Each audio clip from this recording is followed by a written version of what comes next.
Hello and welcome to the kimchicast for Worlds 2025. It's day 8 of the Swiss stage. I'm Box Kimchi, blah blah blah. Who cares? We have 2 elimination matches. The final 2 matches where only a team gets eliminated or advances, as after this is one more day at 2 and 2.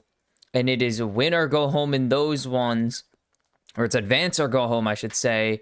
But this is just go home if you lose. And if you win, you still got more to do, as we have 2 regional champions here. The regional champions of China, shockingly at 1 and 2. Bilibili Gaming have had a terrible run at Worlds so far. And they're up against the Vivo Keyd Stars. Keyd Stars. Sorry about that. The Vivo Keyd Stars, as the Brazilian champs look to repeat history 9 years ago at the World Championships.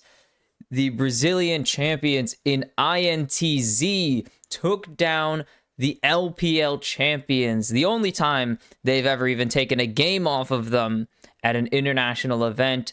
They took down EDG at the 2016 World Championship group stage. It was the only game EDG dropped in the group stage, as they would go 5-0 after that. And INTZ went 0-5 after that, to the surprise of absolutely no one. But will history repeat itself? I think they haven't even... Yeah, they haven't even shared a group since 2016. That was the last time Brazil would make the World Championship main stage until last year. And I don't even think they made it in 2024 at that. Because 2024, of course, they had 1 seed in the play-in stage. And Pain would knock out Rainbow Seven, Miru's old team, actually. He wasn't on the team at the time, but... Actually, was he on the team? I could check really quickly. They weren't in the main event. No, he was replaced by Kana. Wow. Yeah, so that was the last time, I mean, until, again, last year that Brazil made the World Championships. They took a game off of China, the main stage of the World Championships, I should say, as they've been to the play-ins, obviously. But the Keyd Stars, the underdogs in this one, to put it simply, or with the understatement of the year, they are the underdogs. Bilibili Gaming have looked awful. The Chinese fans, if you've been looking at the several support site, or the several esports sites around China, where they talk about games and they discuss who they think they're going to win, or who they're rooting for to win. A lot of the Chinese want to see Bilibili Gaming lose. They are kind of sick of their nonsense after their last 2 seasons have been at least good showings internationally. And here they get crushed at MSI. They struggle in the regular season. And they followed up with going 1-2 so far at the World Championships, losing to insane teams that they should beat. 100 Thieves and G2. They should be competing with those teams, and the fans are tired of it. They want to see VKS win solely so they don't have to watch BLG play anymore, as it's on and going to be on the Nico. And Miru with the Azir. Miru was knocked out by Bilibili Gaming in 2023 at MSI in a clean 2-0, back when BLG were the 2 seed from the LPL and had a shock run to the finals over T1, and it wasn't Gen G, was it? There's no way it's Gen G yet. It was Gen G. That was their first semifinals, because that was the first year that it was 2 seeds. It's going to be Shadow on the Trundle, and it's going to be Elk. Probably Elk on the Ziggs. No, it is going to be Knights. Okay. As it will be Trimby on the Karma. He's played quite a bit of it, and he's proven to be quite capable at it as well. And you can already see the T1 signs. Geez, the T1 signs were here when they weren't playing. So why am I surprised they're here the day they are playing? Do they want to get Desamus? His Kiana. Okay. I don't think I've seen Desamus on the Kiana. I'm trying to think, and I really can't think of any. Okay. It's going to be something. We've seen the Kiana. It has been pretty good. overall. I think it's 4-1 at the World Championships now, which is an insane win rate, and she is currently leading for win rate, obviously, to the surprise of absolutely to the surprise of no one who knows how to do math. It will be Caitlyn taken away from Elk. Nico, very good with the Caitlyn. Basically, Lux with a bigger focus on actually doing things. Better vision control. Probably cheaper poke, I would say. And shorter range route, but more efficient route. And, of course, Pop Blossom. So Renekton going to be taken away from Boal. I don't think it's hard to ban out Boal here if they really do want to. Yeah, looking at this matchup makes me cry because I want to see VKS succeed. I've been a CB LoL supporter for, well, pretty much since I started following this esport. And just looking at Bin versus Boal, it's over. And Knight versus Miro is not going to be competitive. And Morteus versus Elk not going to be competitive, and that makes me sad. But it is the cold reality of being at the World Championships. You are expected to play against anyone they throw at you, and this includes MSI finalists and not champions. They didn't win the championship. Sorry. MSI finalists, Worlds finalists, and Shadow. Yorick and Poppy, the final two bans for these teams. It's going to be the Ambessa blind for Boal. So what's the bot lane going to be? Because they have the Scion, or they don't have the Scion. They actually took it away. Okay, they took it away from themselves. Well, not themselves, I guess, technically, but also Boal, I think Scion is one of the champs he can pilot like well and have an impact on the map. It's very uncommon. Well, it's kind of gets diffed. Are we finally gonna see it? Kaisa for Elk, going to be an easy lock in here, blind. And finally, Bin's Jax is being locked in. It has been the entire tournament. Finally. What?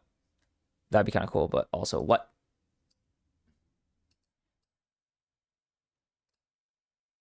Like, who do you think you are? Me?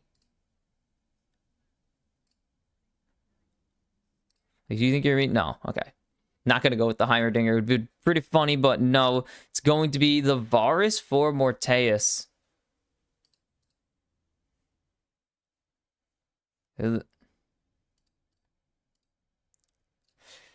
Pretty standard bot lane.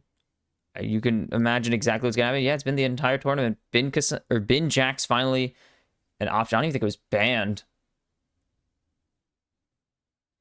Nope. He just hasn't had a Jax angle, I guess, all tournament. BLG 2-1. That's someone seeing the future, possibly. That'd be a really bad matchup for BLG, actually. Bilibili with a really good comp here. I don't love the lack of lockdown that they have, but they have really strong solo laners. It's going to be really hard to push out this Jax or to push out this Ziggs because Ziggs has such good clear. And Jax just, you can't really trade Jax early as Ambessa. In my mind, you can't, at least. I have not seen this matchup a lot. Jax has just come back. The bot lane should be favoring, I mean, if we're talking mechanically, it's favoring BLG. If we're talking lane phase, it's favoring BLG in my mind. Besides the fact that I think Elk has possibly can be the best ADC in the world at times. Now is not that time. I think the Deco is going to just be way more valuable than this Karma in this early. Even with the shielding, I think it's going to be more valuable. I think the poke... I'm listening. I think the poke from... or the ability to push out from Elk is going to be stronger than the ability to push out from Morteus. Mort has just been really, really bad this tournament. He's been getting gapped a lot. Like, he's been getting gapped a ton. That's a lot of wins. 67-29 on the Jax is a lot of numbers. Nice clear on the ward there. It's just Morte. He's been so... I mean, obviously, all these players have been pretty out of form. You don't go 1 and 2 without being pretty out of form or insanely unlucky. And for BLG, that's definitely not the case. And for VKS, that's also definitely not the case.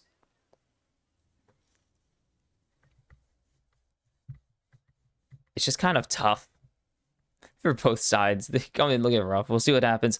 Is this a lane swap coming through for Bilibili?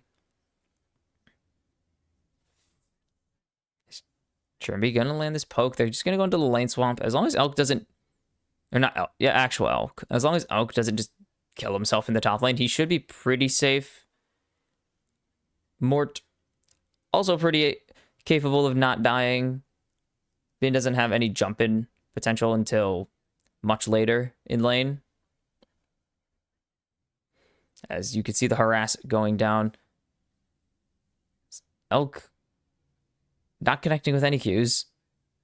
Or he's connected with a Q. Or not Elk, sorry. On has connected with a Q. A singular one.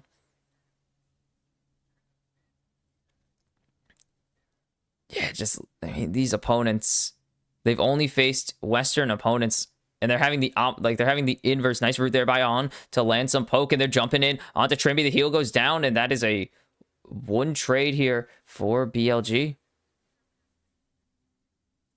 These opponents have not been good. Like 1 and 2 against these guys is kind of crazy. This should be a 3-0 team based on this standing. These are the champs again, and they are underfighting. NA's fighting with EU or with Brasilia. They're on our side. VKS, please do the funny. It would be really funny if they knock them out here. The expectations are completely different. VKS were expected to be 0-2 or 0-3 or 1-2. BLG, we're expected to win the whole damn tournament. Is Miru gonna just flash away, and he's gonna be able to drift. Nice drift. Nice little get. Did have to burn his flashes to make sure he didn't get pillared. I think no, because if he didn't flash, he gets satcheled by Knight into his. Yeah, no, he gets satcheled out of his shifting sands. Shadow gonna go up to the top side trying to either steal some camps away or going to dive Boal. He's calling for the dive. And we'll see how this one goes. As Shadow is tanking pretty aggressively. First blood to Boal. Double kill to Boal. And I was gonna say the dive might not go the way they want it to, and it definitely didn't right there. 2v1 under the turret. And the top laner of Brazil, technically the best in Brazil, if you just go solely on the fact that he won the split at the end of the year.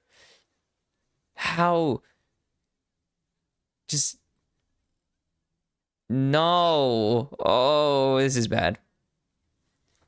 Both sums on the Kaisa. Flash on Trundle, so the only actual sum on Trundle. And now VKS in such a good position, and Bessa's super ahead here. Disaster. Elk opted into this lane, and then the dive just happens. The advantage is gone. On and Trimby gonna support a combat, and nothing changes. I guess Trimby wins because he canceled Knight's reset a little bit, so gets Miru a little more push potential. That's about all you're going to get out of that one. There's not much more you could say. As we're back to normal lanes because what the hell, Miru actually dodged under the bomb, or well, around the bomb, I guess. Technically, you can't dodge under it. It would just hit you. Ooh, sword and pickaxe? That's so much damage coming out now. That's so much damage in exchange for armor boots started. Disastrous opt-in. How? And they're going to call for a regank. Boal still has flash, and he has ultimate now. This is... How did...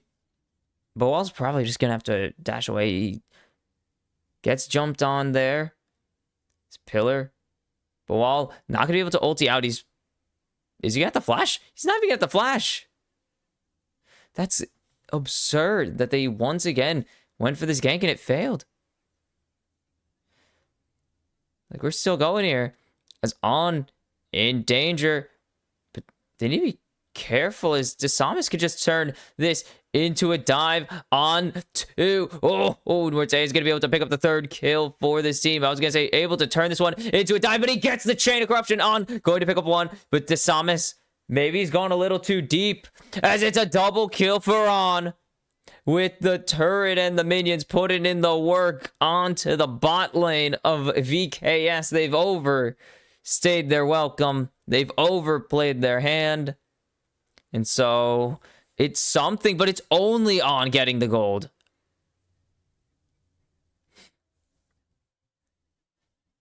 It's just a Nico getting the money.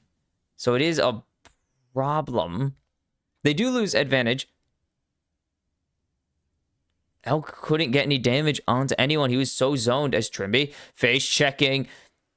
And Knight gonna pick up one surely. But the root and the heal from the tether saves his life. Trimby is forced back to spawn just after he got back out on the map.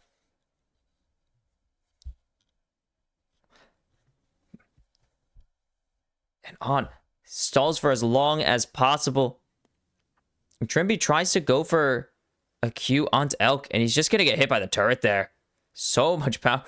Double shields coming through from Elk with the barrier killer instinct. The minions put the boots to the ass of Trimby. And not the best situation if you are VKS, but also not the best situation if you are BLG, as there's not even assists going. No assists went over.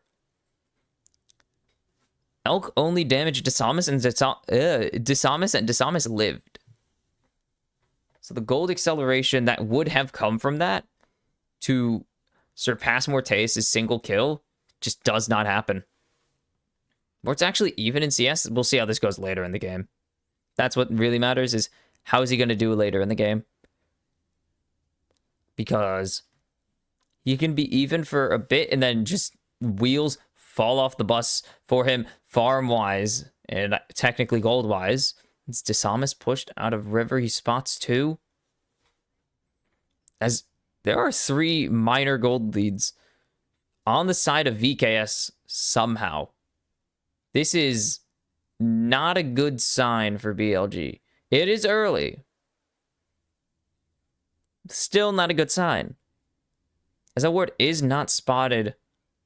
But Shadow's already reset, and Boal and Miru are onto the Grubs. This will be a 3-0 Grubs for VKS. 9 minutes, 30 seconds, huh?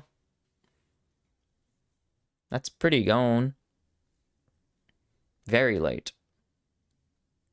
As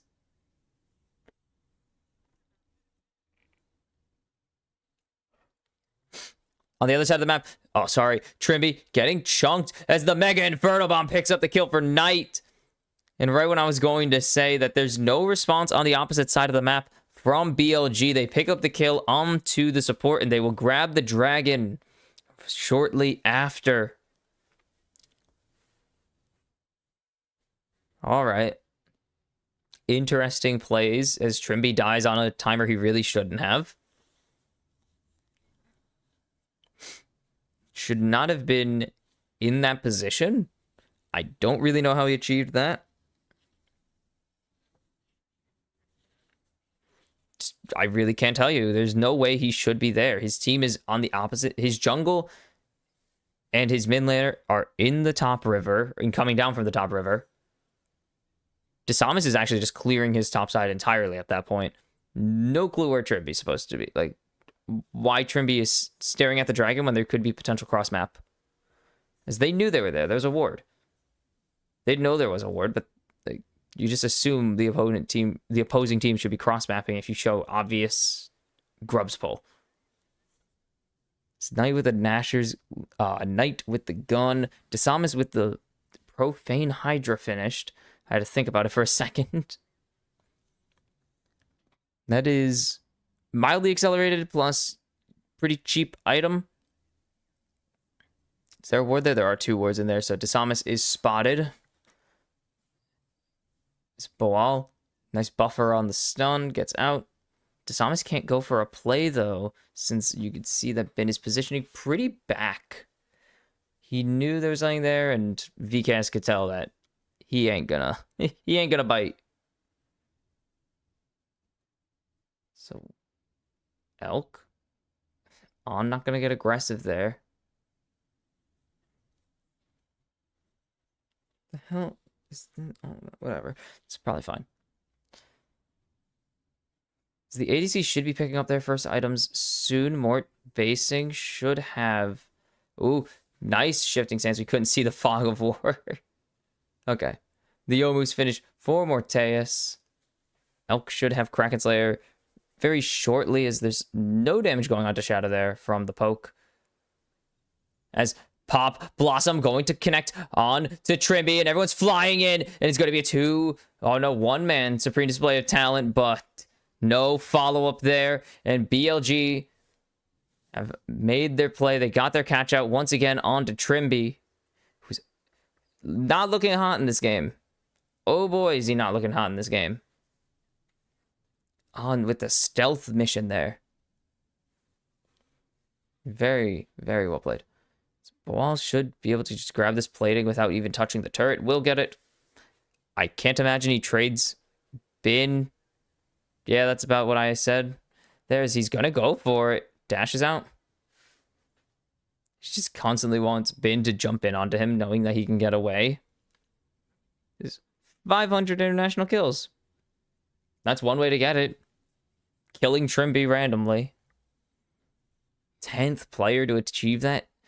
Damn, it feels like it should be more, but also 500 kills is a lot of kills. Like, that's a lot of kills.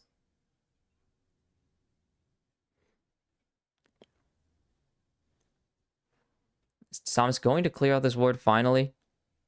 Or a different ward going to finally check it. As dashes away. Drake in a minute 30. Miru free to clear bot lane, but needs to start backing up. BLG have full... Oh, kicked something. Have full control of this river.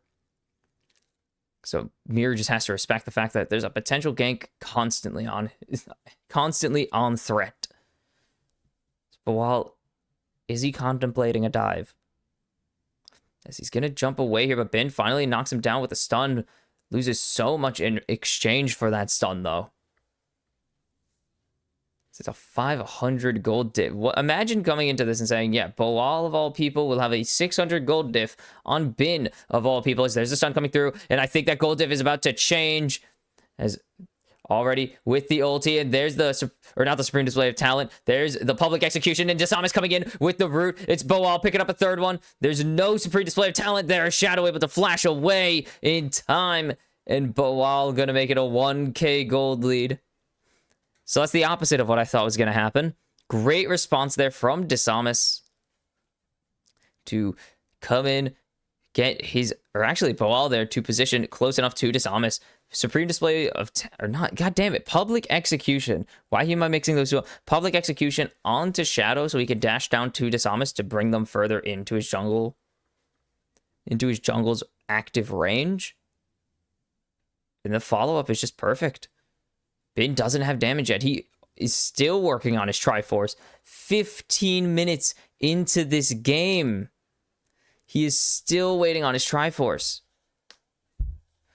Herald started by BLG and should just be taken by BLG. There's not really an angle to get in. They don't have the Kiana ult. Boal has a ton of money that he's sitting on, or had a ton of gold that he was sitting on. Do they do it again? For real this time, this is everything. And Boal's just going to go for as much CS as he could get as the Mega Inferno Bomb. Going to pick up that one there. As Miru able to get out to safety, and they're going to chase down with the Herald. The heal comes through from Trimby, and they're going to shove on under the turret, but he's able to flash away in time. And Desamas can't follow up, doesn't have the ult. They only have Morteus's. And that's not really good for chase down in this position. And now BLG pick up a gold lead. They've swung it back completely in their favor. 1,500 ahead.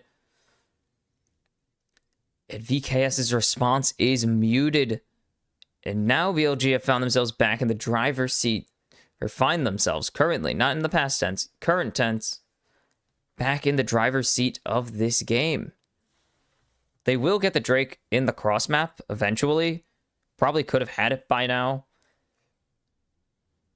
But better late than never and all that. All right. Oh, it's going to come down to not even third. Actually, yeah, it's going to come down to third Drake. Or Atacon. If we get a crazy early Atacon, it'll come down to that. Should I steal away this camp? Miru, able to get away, dashes through the pillar. So it's a bit delayed, and he gets it perfectly on time. But there's the Vega Inferno Bomb. Not going to pick up the kill, but it will pick up the turret for BLG and Knight. Or Knight and BLG, the other way around, obviously.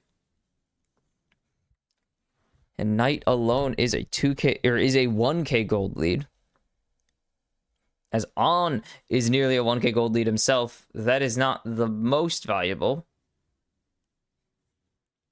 If I do say so myself as a fellow support main.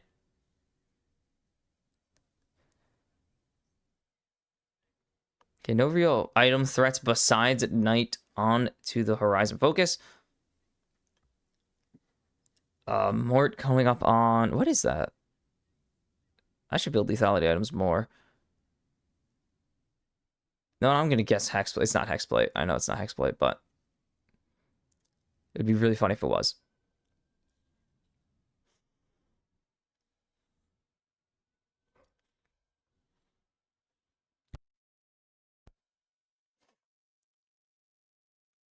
Sorry, I'm dead silent.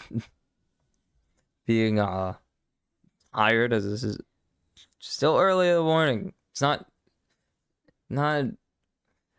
4 in the morning. Early is nice reaction speed from Morteus. Flash away. It's going to be him picking up one with the Chain of Corruption. And Trimby's support. What a reaction there. Just sees it and follow up flat. That is the power of playing on 0 ping.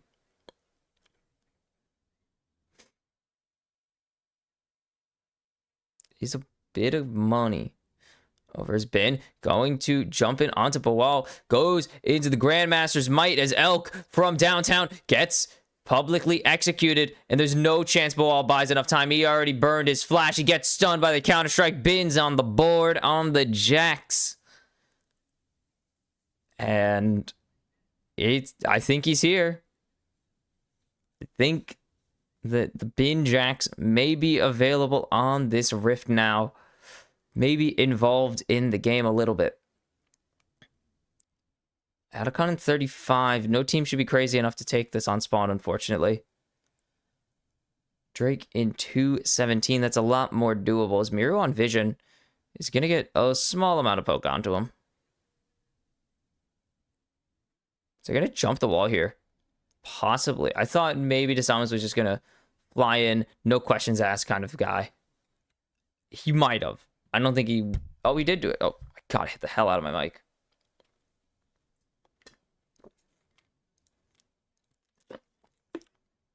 They're looking for Elk here. And threat means back off. It is Edge of... I didn't want to say it was Edge of Night. Oh, Miru gets airborne there, and that means he has to burn his flash to get away.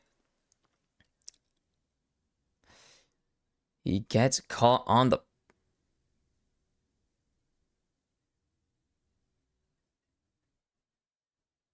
I think he just got pillared. Or satcheled. They're going to contemplate a knife here. So they're going to cancel the Knight's or Mirror's reset. Wrong mid laner. And now Atacon. I said they wouldn't do it on spawn. They're doing it on spawn. They are very confident in their position on the map. As Knight... Oh, again cancels Mirror's recall. 2 of them now. Desamas can't get anywhere. He's so slowed.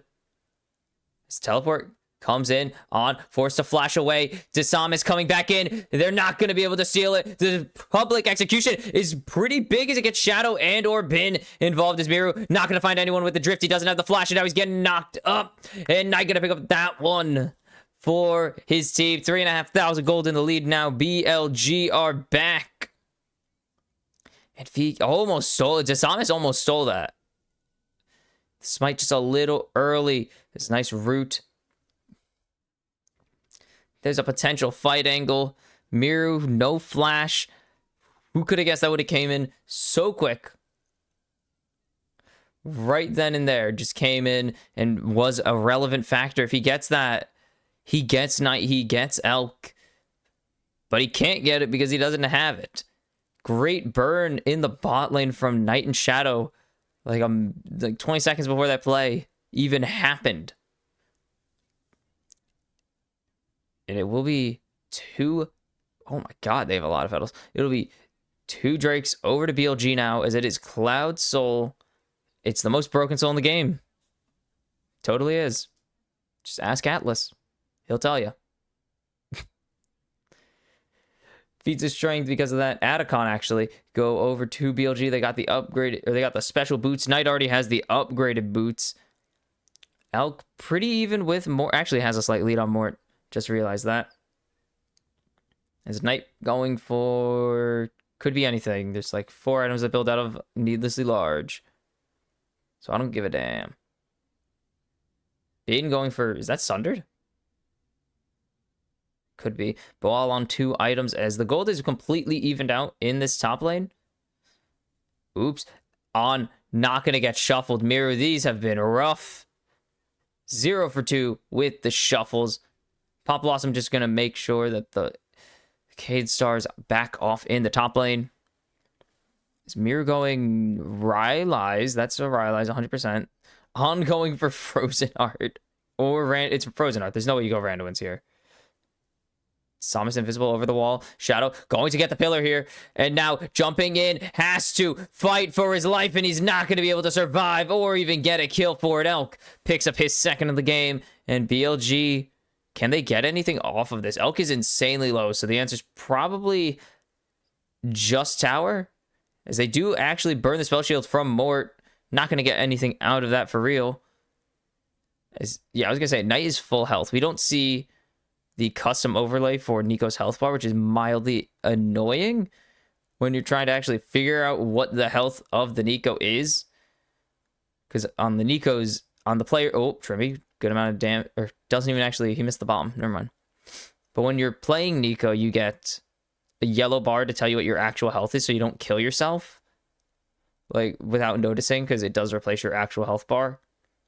But we don't get that here because Spec Client treats it as if the Nico is actually on the opposing team, which is inconvenient, or even on your team. I think it's only the player that can see the actual health bar of Nico, which makes it very funny at times. Elk going for probably RFC. Not going for Nashor's third. Wait, what? Is he going full on hit? But even full on hit builds Nashor's third because you want upgrade. And there's no AP Zeal item that I'm aware of. Yeah, no, there isn't. It's Clone going forwards. Shadow hanging out just outside of red buff range. They're going to steal it away. And they're thinking about it. Desamis super low. Mirror forced to drift away. Desamis flashing over the wall. And BLG just have shoved VKS out of their own jungle. This Baron is an option if they so choose. On is getting jungle farm. That is absurd. And look at the zoning available. Bin, Knight, and On just standing on the other side of the Baron pit. They're not even fighting. Mort locked down with Trimby. And they're so zoned. It's getting ugly. A Shadow. It's going low. Desamis into the pit. They're not going to be able to smite it away. And the fight that follows after may actually be in favor of VKS. Boel can't chase down Elk, though. Miru gets the shove. But they have no health left. There's no one to shove them into. Elk picks up a double kill. It's an ace for BLG. And it's looking over. They got their eyes on the base of the Keyd Stars. 9K gold lead now. Can they just not? How much can they do? They have Ziggs. They can nuke this thing. Trimby's back up. They should be getting 2. And there's 2. Or, well, 1. And 6. Wow. Really? Been 516 international kills already. And just look how much they're taking from just the poke from Knight. Or from On, actually. And then... Oh, smited early. Smoted early. Miru gets 1. Boal can't chase down Elk. Not that it would have changed anything. Disamus is dead. Mega Inferno Bomb comes in. Doesn't even connect. Shadow gonna pick up the solo kill in the enemy jungle. And this... Oof. If someone picked Kiana, they are... If someone picked Kiana for highest win rate, they have just been griefed thoroughly by Disamus, who puts on a disaster class of a game. As there haven't been kills for... There's only been a kill for VKS recently. It's been a while. They have 1 bot inhib. They have the bot inhib, not a bot inhib. Trimby getting jumped on by Shadow. A lot of damage coming out on to the Karma. Good amount of damage. Down to almost 1,000 from Knight. Mega Inferno Bomb not going to connect. Just trying to finish the kill. As Miru, very close to getting hit by a bouncing bomb. It actually bounced over him. Not even over him. It bounced, like, next to him. It's weird. And now, second turret has been Siege's mid lane. Second inhib. They're not going to go the crazy route to get to the top inhib. It's going to be 13,000 soon. Elk. Trying, doesn't quite have the damage as PD, actually. Okay. They're trying to defend, make sure it isn't a triple inhibitor, but now Shadow's involved. It is a triple inhib for BLG. And this is their most dominant game of the tournament. They smashed Fnatic. That is true. They did smash Fnatic. It was a very slow game. This is not a slow game at all. 28 minutes, triple inhib. 12,500 gold lead. You have your death cap on your Ziggs. You get to have a luxury item in Force of Nature on your Trundle. Things not going well for the Brazilian representatives. They have Morteus on some good, on decent econ, but he is so far down because Elk is just so accelerated in this game now, or well, was accelerated in this game. Now he's just ahead. This is pretty normal for a team with a lead this late into the game. They will get the 3rd Drake for themselves. Don't think we're going to be seeing a Drake Soul in this one. This game not looking like it's going to go 5 more minutes. Trimby going to fly or get flown in on by Elk. Not even going to take any damage in response. The Mega Inferno Bomb comes down. Knight has dropped Trimby. Elk unstoppable with them. As it's 2 already down for VKS, and it's probably going to be more than that in just a couple seconds. They've got the eyes on the base, as there's the 2-man Pop Blossom for On. He will just survive on 1, not that it matters in the slightest. It's Boal, the one who had the lead early, forced to watch as his Nexus explodes. And BLG 1 win away from making it to tomorrow. And it wasn't particularly close past that disastrous dive. Past the disaster dive in the top lane from Bin and Shadow, it was not a competition. BLG made it look easy on the Keyd Stars as they move to 1-0 in this series. At VKS, it's not looking like history is going to repeat itself. They are. It's getting, it looks ugly.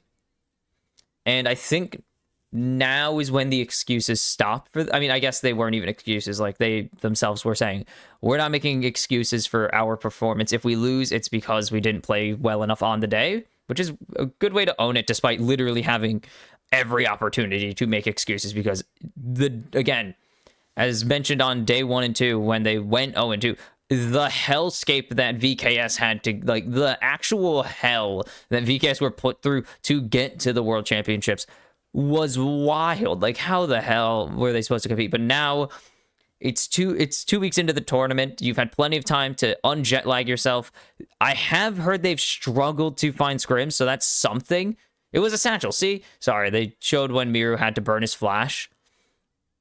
And it was. I was right. He did get his drift. He did his drift properly. Kind of. It still would have been short, but he would have made it. But nah. Wasn't the case. They almost stole the Atacon as well. Man, they got really close to stealing 2 objectives this game. That's kind of crazy. But Miru doesn't have flash. He would have caught 4 there with that. That's absurd. Disrespectful positioning for BLG. I love it. But the Keyd Stars, like, for the first 2 days, you can make excuses, but now 2 weeks into the tournament, they've struggled to find scrims because no one wants to scrim an 0-2 team, of course. That's not really an interesting prospect for a lot of these teams who need really high-quality talent or really high-quality scrims to push them to see what works or doesn't. But, again, they're not making excuses.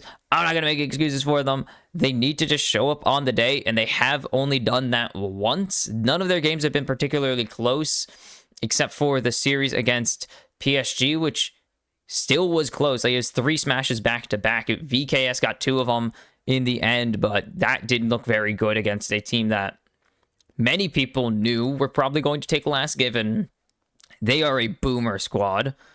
And now you're up against a team that is beyond a boomer squad. This is supposed to be one of the best teams in the world, and if this is the series that wakes them up, so be it. We will have to see if BLG finish the job or VKS pick up a game win and keep themselves in the tournament for at least one more game. We will see in game number 2. And it's time for the second game of the series. BLG up 1-0 after a dominant game 1, and it wasn't really, well, close as implied by the name or by the dominant part, but it wasn't like, I can't say any of this is impressive. Like, yes, of course, getting a big win in the moment is really important, but I can't say it's like a big surprise. Like, this is the best Chinese team entering the tournament based solely on placement, and they were expected to do better than this, and beating a team which was expected to be knocked out pretty quickly compared to the rest of the field is not that much of a surprise to me. Just kind of how it is. Trust me. There are Chinese fans that definitely still maintain their hope, but there are just as many who want to believe in BLG but don't, for reasons of, well, why would you believe in KT Rolster? Exactly. The same reason no one believes in KT is the same reason no one's believing in BLG right now. They haven't looked good internationally this year. They've struggled, even regionally. Didn't Thunder Talk make first split finals and I rest my case? That's unfair. That was awesome, but I rest my case. So what is VKS going to do now that they have blue side advantage? They can do whatever. This is kind of the consensus first pick for junglers right now. It's the Wukong. It's been banned quite a bit. Has been going to be on his Rumble. Shadow going to be on the Xin Zhao. That was an instant lock-in. Just immediately, no fear. They're ready. So what's the angle they want for Boal here? He's played Galio. I think he has played Ornn this season.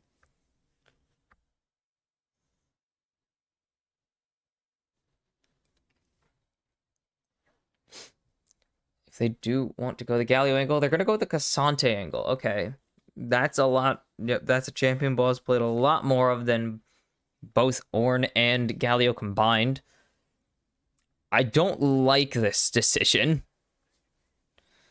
I really think that they need to be able to pick the Ornn or the Galio here. I'm concerned if they can't, because now they've just handed Knight Galio, or they've just handed him Galio.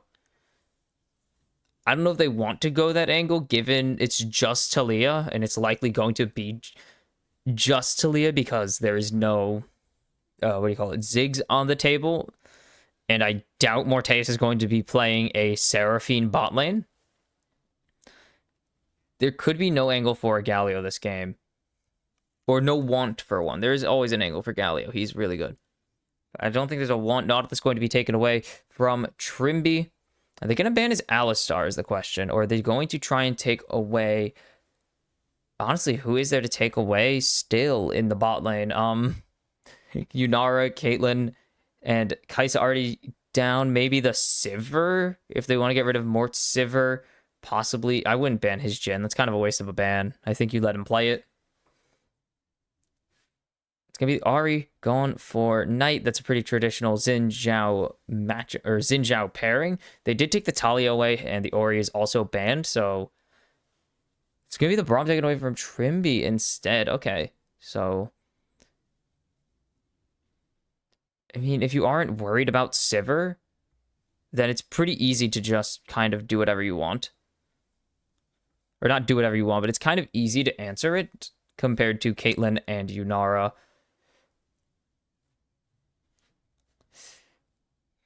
Do they want to go for another mid lane here? Do they want to go for an ADC? It's going to be the Annie taken away from Knight. And so this should just be a bot lane blind instead of a mid answer. Okay. Corki has been... He's been fine. Corki's been fine. Don't know if I love the Corki lock-in. It's not a bad choice. What? What did he just say? That's not right. Whoa. What the hell is he talking about?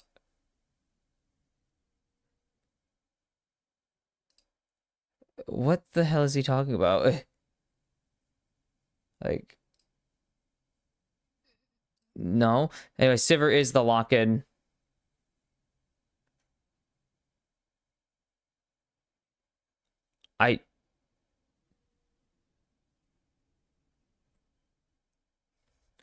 We'll see. It's going to be Trimby Bard. Okay, Sivir Bard bot lane here. And mid lane. Ooh.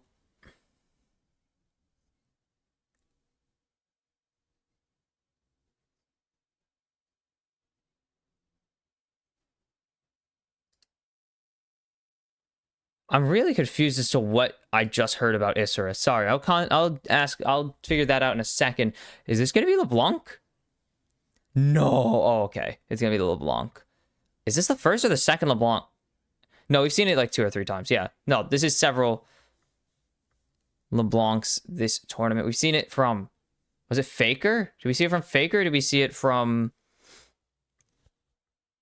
Who's on IG? Why can't I remember? It's Rookie, right? Yeah, Rookie. I don't remember anymore. Whatever. I'm not going to lose my mind. I'm pretty sure it's 3-1 at the tournament so far, if not 2-1 or 2-2. Because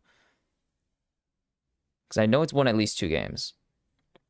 But we've seen this exact matchup several times, and it's generally been Talia favored. I think the one loss is to Talia. The other all the wins are Talia, on the other hand, as well for LeBlanc. It's just really hard to land the CC onto her because you need to catch her either in the dash or you need to make a read. A pretty awesome... Either way, you have to make a read, pretty much. You have to predict that she's going to go for the dash, and then you have to read whether she's going to go in or go back. It gets annoying, you see. But I think VKS have a good draft this game. I also think BLG really got what they wanted. They got Bin on a pretty strong carry champion, potentially. Knight on an individually active champion that allows him to roam and or pick up solo kills. Corki for Elk on one of the strong ADCs at the tournament. Oops, wrong button. Gotta just...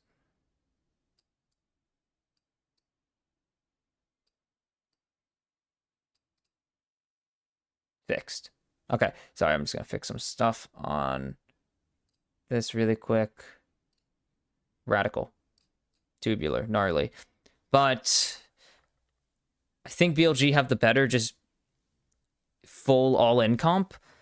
Besides DeSamus, I don't really see an all-in really changing anything. Miru can have some cutoff angles. He's proven himself very capable on this champion.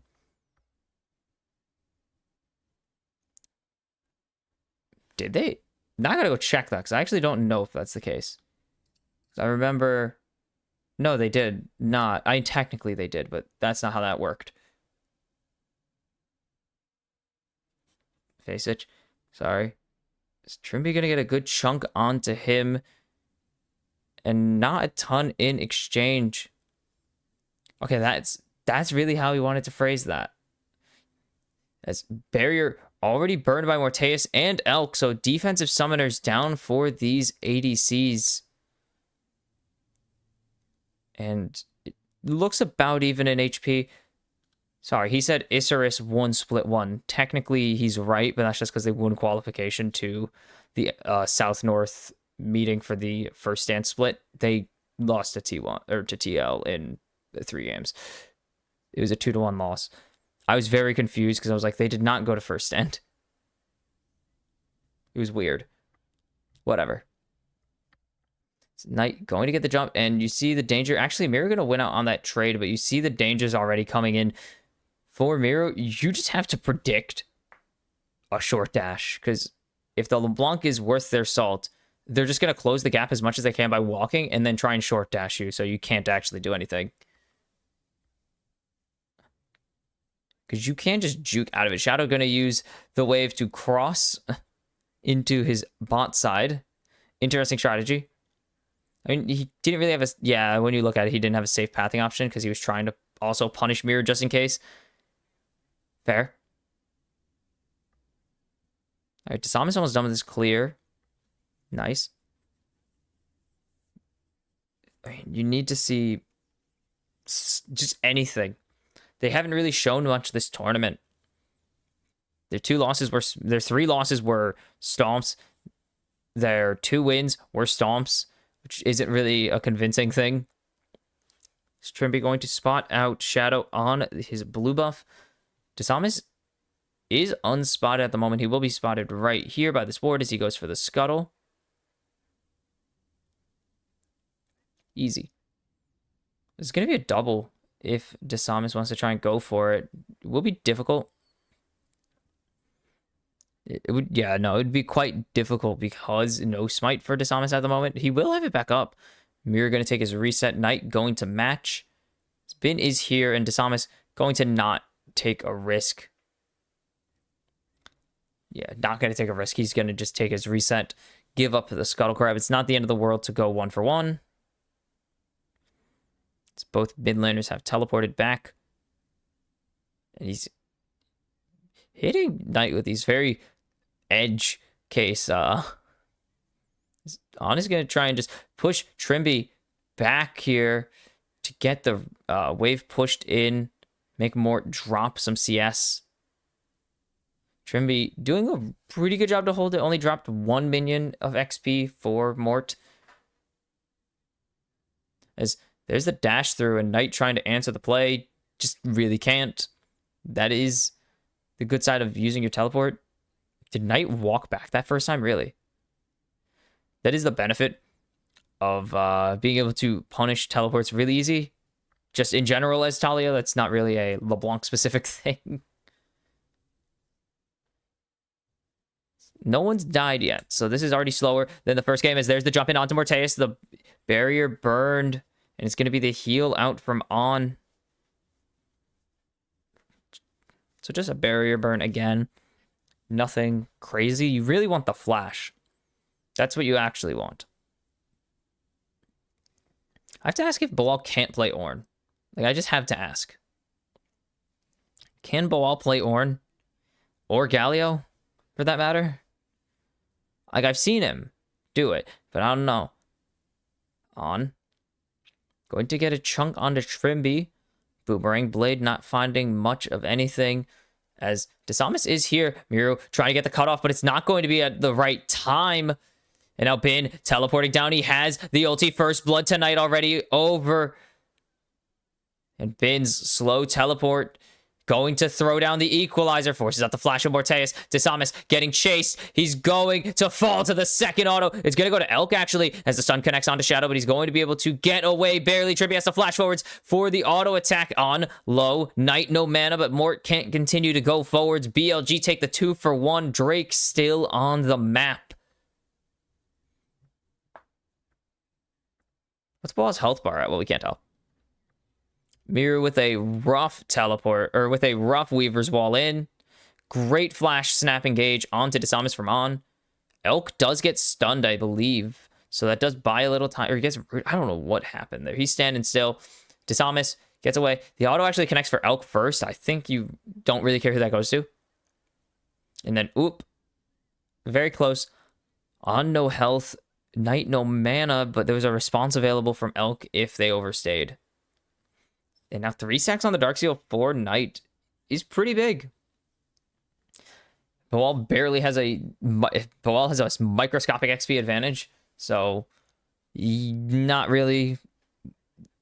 Oh, he already teleported back to lane. He based and then teleported.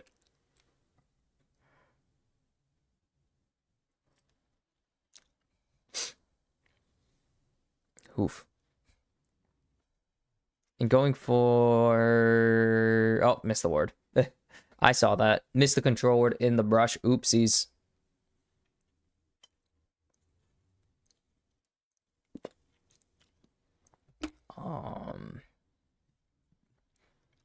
It's not Proto Belt. Surely it's not Proto Belt first item. Surely. It could be.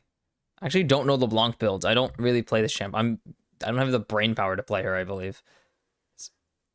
The lane swap means that Elk does have to suffer into Miru in exchange for Morteus' potential success. He has a slight CS advantage, which is uncommon in this tournament. It was common back in Brazil. He was very good compared to the ADC pool generally. He's not Titan, but he was the best ADC in the region. First Grub goes down in favor of Bilibili Gaming. And they're just going to continue zoning out VKS, but eventually they're going to get pushed here into the river, and they're not going to really risk a fight. They are pretty okay with letting that happen. They don't have the DPS from a LeBlanc. And now Elk going to get a plating, which puts him in a gold advantage. It's only by 100 or so, but a gold advantage is a gold advantage, as every lane that matters is in favor of BLG, or every gold lead that matters is in favor of BLG. And Mirror just lost. Yeah, just lost the reaction. That is so painful. Is Knight going to be able to go forwards now? Mirror no spells. The chain doesn't connect, most importantly for him, though.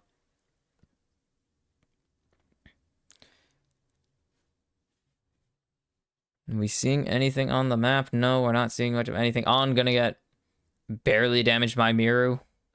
Miru doesn't really have any damage quite yet. Let's see.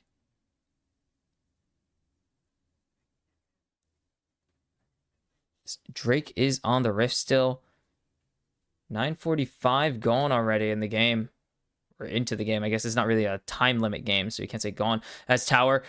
Ooh, Elk going to be able to walk into it, and they miss the stun. Will it matter? Nope. Mort going to pick up that one. Forced a barrier. I don't know why they didn't just use the second Cyclone, but whatever. I guess they were preparing for something in case of emergency. Knight going to teleport down here just to answer the wave. Morteus picks up the kill.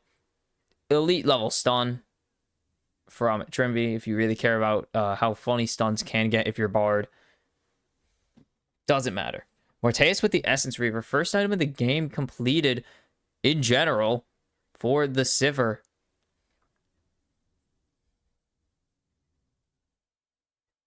What? Oh. Okay, that's what they're talking about. I was very confused for what they were talking. They're talking about Bartlety. They're talking about how you can read what when someone's unstasising because there's a visual effect on Bartle to tell you when they're when they're not, or when they're gonna unstasis, have their fate untempered. They're going to cook it like an egg. They forgot to temper their fate eggs. Shut up, phone. I don't give a damn. Shadow going to invade here right after taking this dragon. Desamus doesn't have ultimate. We'll at least get the big bird. And this is... Ow. Still a tenable situation for VKS. And that is, as we saw last game, something they didn't get for very long.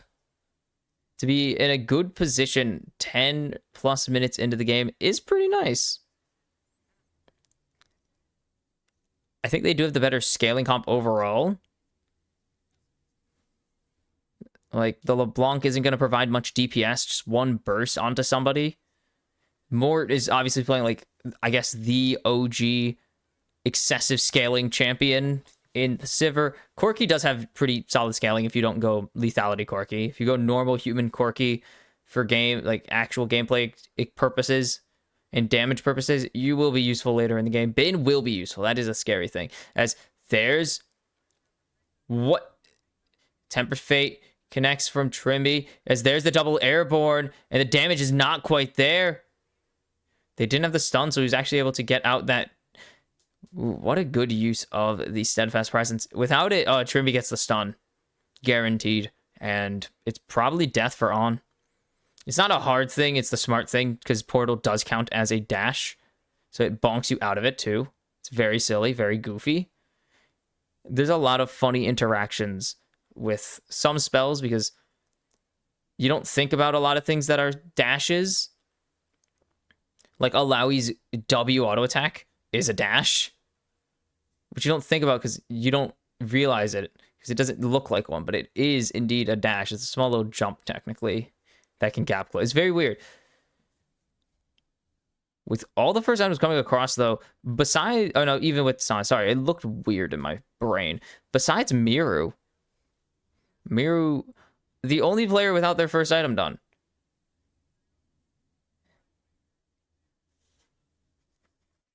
Odd. It's really interesting, actually. Is Mort going to take a decent chunk there? It is Triforce for Elk. I feel like that's the only item you can build. I don't know why I said that, like, anyone's building Crit Corki at the moment. Shadow going to get stunned. Oh, that's the Boomerang Blade. I just wanted to make sure. Full camp stolen away by Shadow. Shadow going to go forwards, forcing the flash out of Trimby. And now over the wall, Knight going for the solo. Doesn't quite have enough damage. Will at least get more her Miru too low. There's too many M's already. And Shadow going to continue to press forwards. It's still 2 minutes on Dragon, so this isn't going to convert into anything besides just a camp lead for Shadow, unless they turn it into a fight, as there's no dash away, but the Cyclone will be enough there to pressure them out. Nice stun onto On.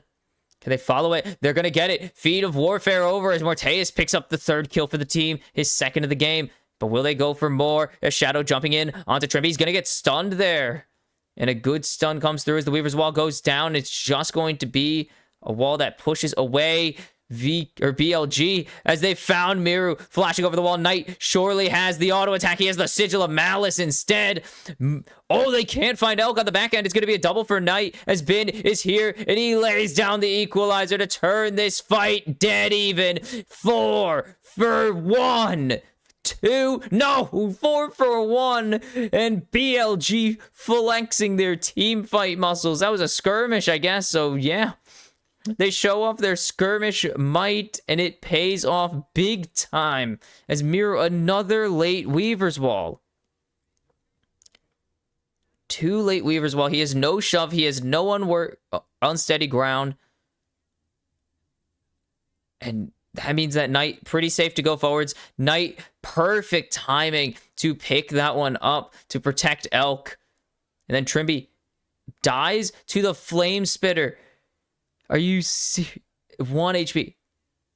Oh, that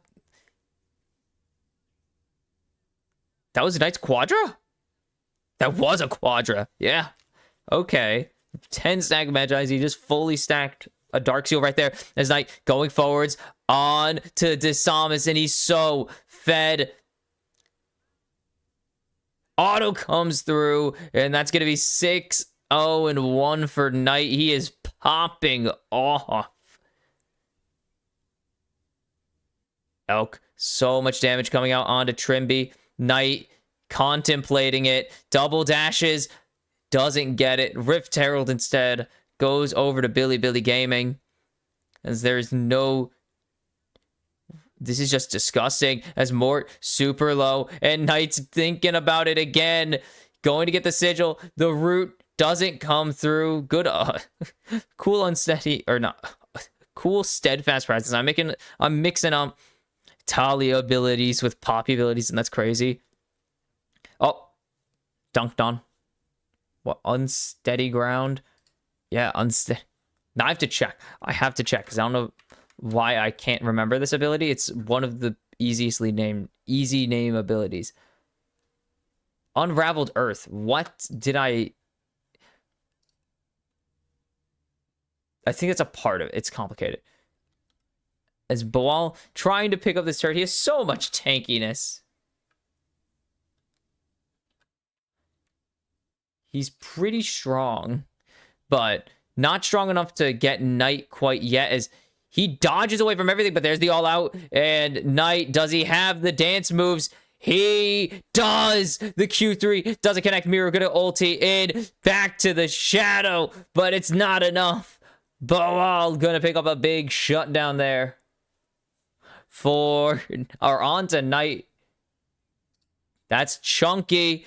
As VKS are in too deep, and they're going to get taken back by Trimby. And trying to continue going forwards. The Crescent Guard already burned. There's a 3-man Cyclone. Will there be enough damage? They find Shadow. They find 2. And Miru picks up the triple. 4 for 1 in favor of VKS. What the hell just happened? Oh my goodness. Oh, teleport coming in. Does Bin want something here? He's going to get the wave at least. Wants to prevent the push. And then here comes the teleport back in from Miru. Bin going forwards. And Knight is back. And Knight finds 1 in exchange for Trimby to get a kill. Knight dashing away from the Tempered Fate, and he will be safe. Oh my goodness, this is getting out of hand. I was thinking of Worked Ground. I've solved the mystery.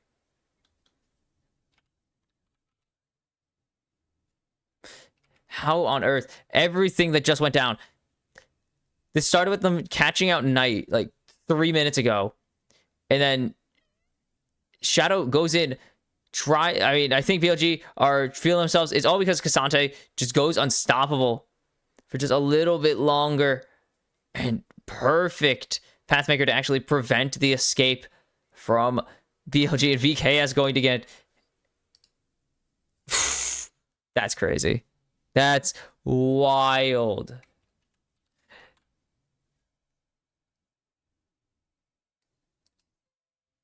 Oh, it's so rad. That's pretty rad. That's kind of cool. Sorry, I was working around. I was messing around with stuff. But Knight, Horizon Focus finish. Miru has... Oh, no. Screw that. Okay, Knight not going to go for it. Miru has... Okay, what was the... I want to say Knight was going for the Horizon Focus. I didn't want to be so certain about it. Or he was going for the gun. Sorry. Rylai's for Miru. They have the Unending Despair for Boal, though, in the most important way. Transcend Flicker Blades. The passive is Transcendence. I'm dumb. Flicker Blades for Sivir. This could be a good team fight for VKS. if they can find the engage angle, but it's really hard because it's just Isamis and they have the steadfast presence. As there's no push coming through. Elk going down to the bot lane as they've possibly found Shadow. That's a lot of damage on one auto attack from a Cassante. And so the Crescent Guard not going to find anything, but on the flank, not spotted. He's spotted now by that blue ward. Mirror going to cut them off as that's going to be the Drake for VKS to split it. 20-minute second dragon. Jeez, guys. We're really going glacially slow on this one. But Knight is not going slow. 7 kills already. As we're playing on Vision, that means that Knight is hanging around somewhere. It's been... No, they're going for nothing. I was wondering. I was like, this is an angle for Knight to get really stupid and go for play. As they just are going to assume Atacon's being taken. Just blind it. Muramana for Elk. Bloodletters for Ben is really huge. No pickups. Second items coming through to say, screw you, Cassante, we hate you. Or for Knight to say, screw you, squishies, I'm just gonna boom. We're going boom. 10 stacks. He died and he still has 10 stacks. As Shadow. Clear now Vision, and I thought that might have been a sketchy angle. But you could see how much pressure BLG are trying to draw. They are just in this bot lane. 4 members as that's Atacon started. VKS have no clue. On is spotted. As Knight jumping in. Gets a chunk onto the clone. Teleport coming in now for Boal. And PLG have completely disengaged. As the Redemption out to heal up the team who had been slightly chunked by the Atacon. As Q3 doesn't connect on tonight. And look how far forwards Boal is. They can't really do anything to him yet. On is trying to back him up as VKS have shoved them in, and that's jump in onto Shadow, and Disamis gets 2 with the Cyclone. They're trying to turn onto Boal. The equalizer is not that bad, actually. Miro with the wall in too deep in the back lines, trying to do anything, but Knight is turning them in to dust. As there goes Disamis in exchange for Bin. And anything else? And they're in. VKS completely unafraid. They go forwards. They do not fear anyone. Look at this. Pops the ult, and they just get Shadow so quick. They turn Shadow in. This allows Disamis to go forwards on ejects Miru. And that's why he ults back in. I see as Atacon is here. Boal spotting all of this. They don't have the Tempered Fate. They need to get back to fight this. Boal is here to see it all as Trimby is trying to buy his time. And they're not going to be able to get it in time. The seismic shove onto On, but he's going to get out because of Boal. As Q3 connects onto Shadow. Crescent Guard goes out, and he's going to try and fight for his life as there's the turn in onto Morteus, but he's going to get seismically shoved. Equalizer goes down. It's onto Mort as Knight on the flank. So close. Doesn't find the kill with the sigil and the burn from Bin. But he's going to keep going. He has so much mana left. He has enough for 2 more rotations, probably. But Knight not going to go for it quite yet. He doesn't know anyone's here. He's going over the wall. He's jumping in onto Disamis, but he's just going to get the Cyclone. That's a pretty big... I mean, it's a nice cooldown to grab right there. 20 seconds on the Baron. That is not a bad one if you want to rush. So VKS lose out on Atacon. They blitz forward to try and get a kill. They will get Shadow at least. As Trimby is rooted up. Knight not going to grab the kill there. Playing responsibly. 8-1-2 though for the mid laner. For the not world champion. Somehow. Faker, that's right. Faker happened last year. Sadly. The vision control from Bilibili is the most important thing in this game, in this series, as getting Knight around the entire... Just having to get Knight around without being spotted is the big game. That is the name of the game. That is the end goal, because Knight is super fed. He can blow up anyone he chooses. Besides Boal, he probably can't do that. And the way to counter it is to keep your vision up. So VKS have put a ton of time into grabbing control around where they need to be. As Dragon will be traded. I doubt there's going to be a Drake Soul this game.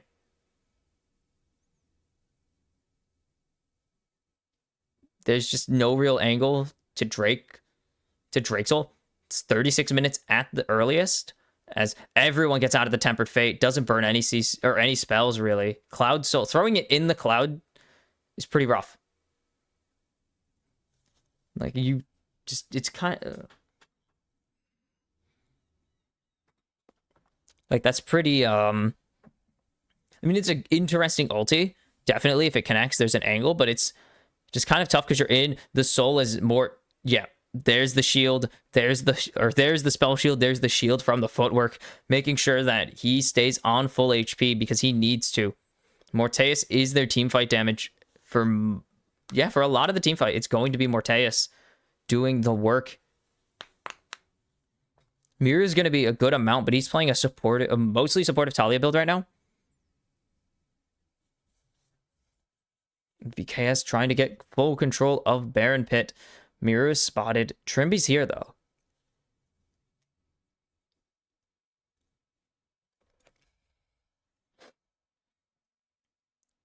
They need to check for vision. And they need to start picking up vision, because BLG did just wipe all the vision off the map, or off of their side of the map. Trimby can't contest Shadow on that ward. So they do lose their deep ward. Oh, it just doesn't spot it. It's just not close enough. So 2 wards unspotted right now by VKS in their own jungle. That is an angle for Knight or Bin to teleport in and get something potentially. Ooh, IE going to be finished up here. Mort is going to be a problem. Knight has the Void Staff, so he's going to be hitting Boal hard, or harder, and everyone else about the same because he was killing them. As Miru going to just cancel the reset on to Bin, as Boal just does the wave for him. BLG have fully reclaimed topside vision.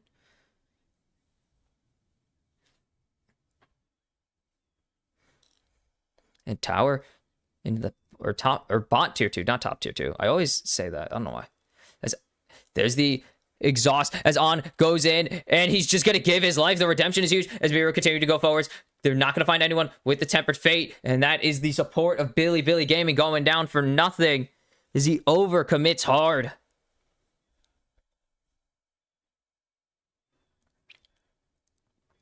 And Baron, not really the angle that they probably should be taking, but they couldn't really do anything else. Just threaten the Baron, see if you can get anything out of Bilibili. Not going to happen. On engaging like a madman. Joksha's for Boal, and he's just so tanky now. But On just kind of goes in for no particular reason. Like, when you look at it, he flashes in, not behind somebody. He flashes onto someone, pushes them away from his team. What was the angle? He doesn't even burn redemption. Trimby has he has Summoner's Insight. There's the jump in from Shadow onto Trimby.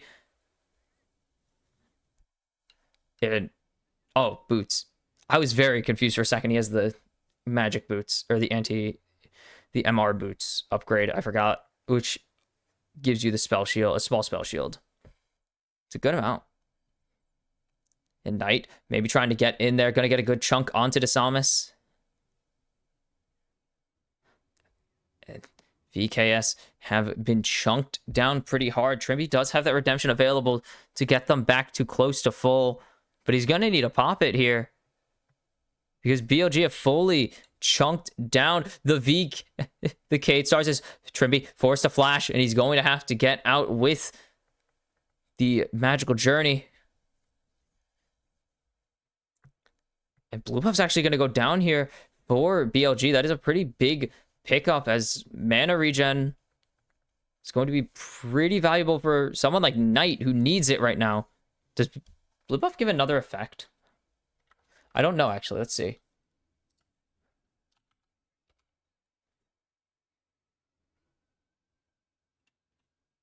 Crest of Insight. There we go.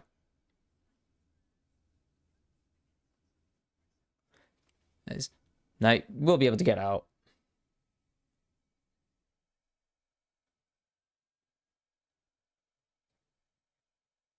Yes.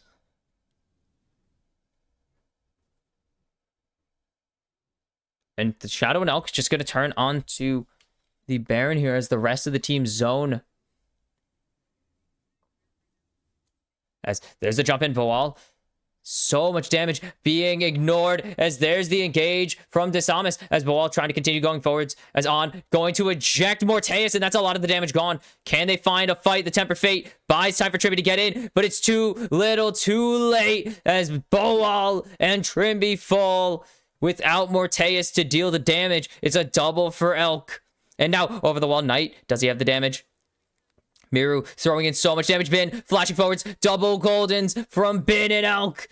Or from Bin and Miru, as they're trying to get Morteus, and they will. It's a triple kill for Elk, and BLG drop BKS. And they're going to try and get the Baron. They're throwing hands. What on earth? How? This always because On gets chunked and he needs to poppycopter because he thinks he's going to die soon. Great counter engage from Shadow. And you look at the split, and the split matters a lot because after this, Morteus is gone. Because Mort has to try and run back, VKS splitting is a critical error. Because if Mort is there, it's fine that Disamis, Miru, and Mort all stay as a unit. And they try to fight down Elk, but they can't fight down Elk because there's no one to rotate off of. And now Elk going in, and so much damage coming out. It is 7 people or 8 people dropping in that series, or in that play. Incredibly played by On to just salvage what little life he had left in that. Because they burned the spell shield on Morteus. He was not going to have time to poppycopter anytime after, because after that you saw he was chased up by Miru and Disamis. So he just got immediately destroyed. 6k from Knight as he picks up 3, was it 3 assists? I think it was, no, it might have been 4, as Drake is up, and holy cow, it is a slow burn.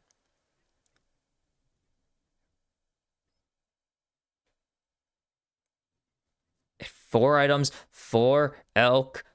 We're going up. We're going to go up on death cap for Knight soon, as he's going to be deleting people. 1 stack Dark Seal for Miru is still worth more than pretty much any other item besides a needlessly large. So the numbers are actually pretty good on Dark Seal. I learned recently because I actually I got to play mid lane instead of support randomly. No, the value is pretty high. Or no, I played Ziggs. Or Heimer. I played Heimer APC. That was fun. But that was an experience. And yeah, Dark Seal, as long as you have stacks on it, it's pretty much always more valuable than most items you can get. Or most components, sorry. But it probably is getting sold. I don't see Miru stacking this up for much longer. It's pretty much just because he doesn't have a needlessly large available that he has this, as Mort slowly getting onto the Maw here. The Maw of Malmortius. Who the hell is Malmortius? I don't know. He's probably in the lore somewhere. But he has a Maw. It's a sword, really. As On doesn't spot anyone that just gets it with the control ward. If he went any further, he gets stunned by Trimby. And probably drops. And that just opens up the opportunity for a 4v5. There's no objectives on the map. So On dying isn't the end of the game for BLG. Still a bad thing, obviously. As Knight over the wall. Not going to get any damage onto Mirror's Shadow. Going to go half on his first HP bar. Or at his, I guess, most of his HP bar. It's complicated. The math is like 1.5.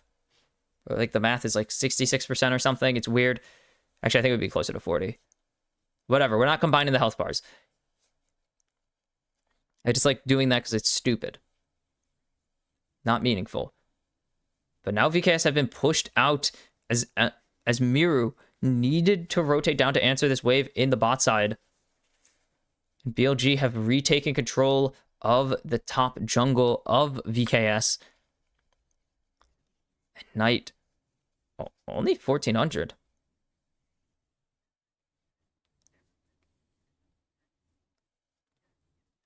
Let's go. Boal. A lot aggressive. He's going to get rooted up. But it is a disengage from the VKS top laner. He is playing Cassante, so he's able to just walk as far as he wants without really any worry. Miru going to grab a bot tier 2, as he will put pressure to reset on BLG. As now it is Zanya's with the Bloodletters and the Leandries for Bin. Pretty close to full here for pretty much everyone. Ooh, Miru is greeting hard. And he's going to get taken down as the equalizer goes. And that is the full kill coming in. He flashes for no reason. And Miru down for 60 seconds is just going to make this near unwinnable for VKS. He's so much of the damage for the team.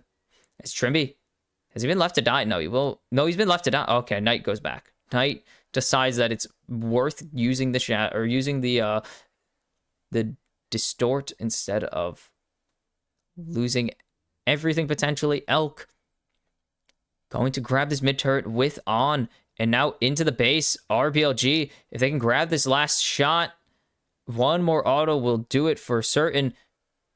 As there it is, they'll grab it. And how do VKS survive this? Miru runs it. Miru kind of just gives BLG the green light to go forwards there. As Bin going to get hit by the Tempered Fate. The stun, not even, it wasn't going to hit the wall anyways. And now the jump in, the equalizer, they have ejected Boal, and that is the tank down. Morte is forced to flash away as Dishonest, trying to do whatever he can. On goes down, but that's not who you need to hit. Knight, so close to picking up another kill, as Shadow is getting chunked by the turret. Uh-oh. I'll pick that up in a minute. Don't worry about it. 5,500 gold advantage for Bilibili Gaming, as supers are going into the base now.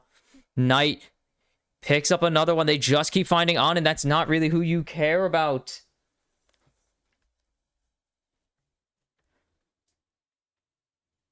They steal away the red buff, which is really valuable now that you don't need to, so you don't need to reset nearly as often as Knight. Fishing for one, going to get half of Miru's health bar there. Full stack Medjai's.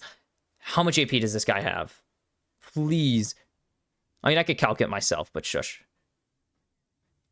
We're gonna go calc it. Possibly.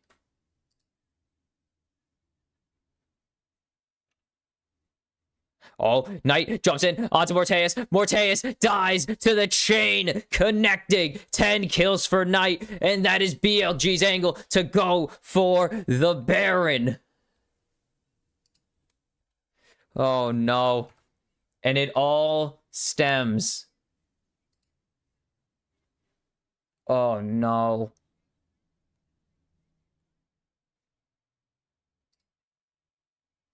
It all stems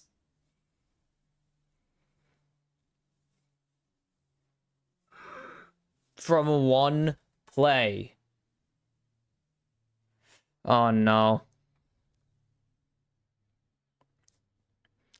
I mean, I actually could do the math. What, 120? I need Void Staff's number. We're going to do some math really quick. It's 95, so 120 plus 95 plus, I think, we'll get there when we get there. We'll get the amount.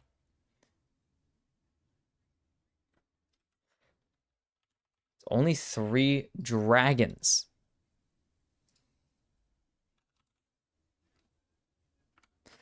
Oh boy, Baron minions starting to pound on the base. They have held the champions of China to such a close game as Mira with the wall, the Poppy Copter charging up as Boal will not get sent back to spawn. The equalizer does a lot of damage as the redemption is used. Shadow finds one for Elk with the crescent guard. The turret will fall as VKS are just starting to have to back off. Shadow barely going to survive. Holy. And another inhib goes down. They have a single cannon minion, but another wave coming in for them here as a second wave joining in from mid. As have they found the fight? VKS are back to their base. They're trying to get Shadow down, starting to pressure. But Knight jumps in, doesn't find anyone. They get Shadow into the Guardian Angel. They're going to get him down. Morteus picks up another kill. BLG gets so much, but it's not the end of the game yet. There is a chance for VKS to come back, but it's going to need to be a lot. It's going to need to be a lot of damage. Whew. That's 41 minutes in this game now. His blue buff taken away, but that is a that's slowly going to matter less and less. So it's 565 AP. And that is what? Rabadon's is 20% bonus. How are they still alive here? 30%. 734, that doesn't seem right.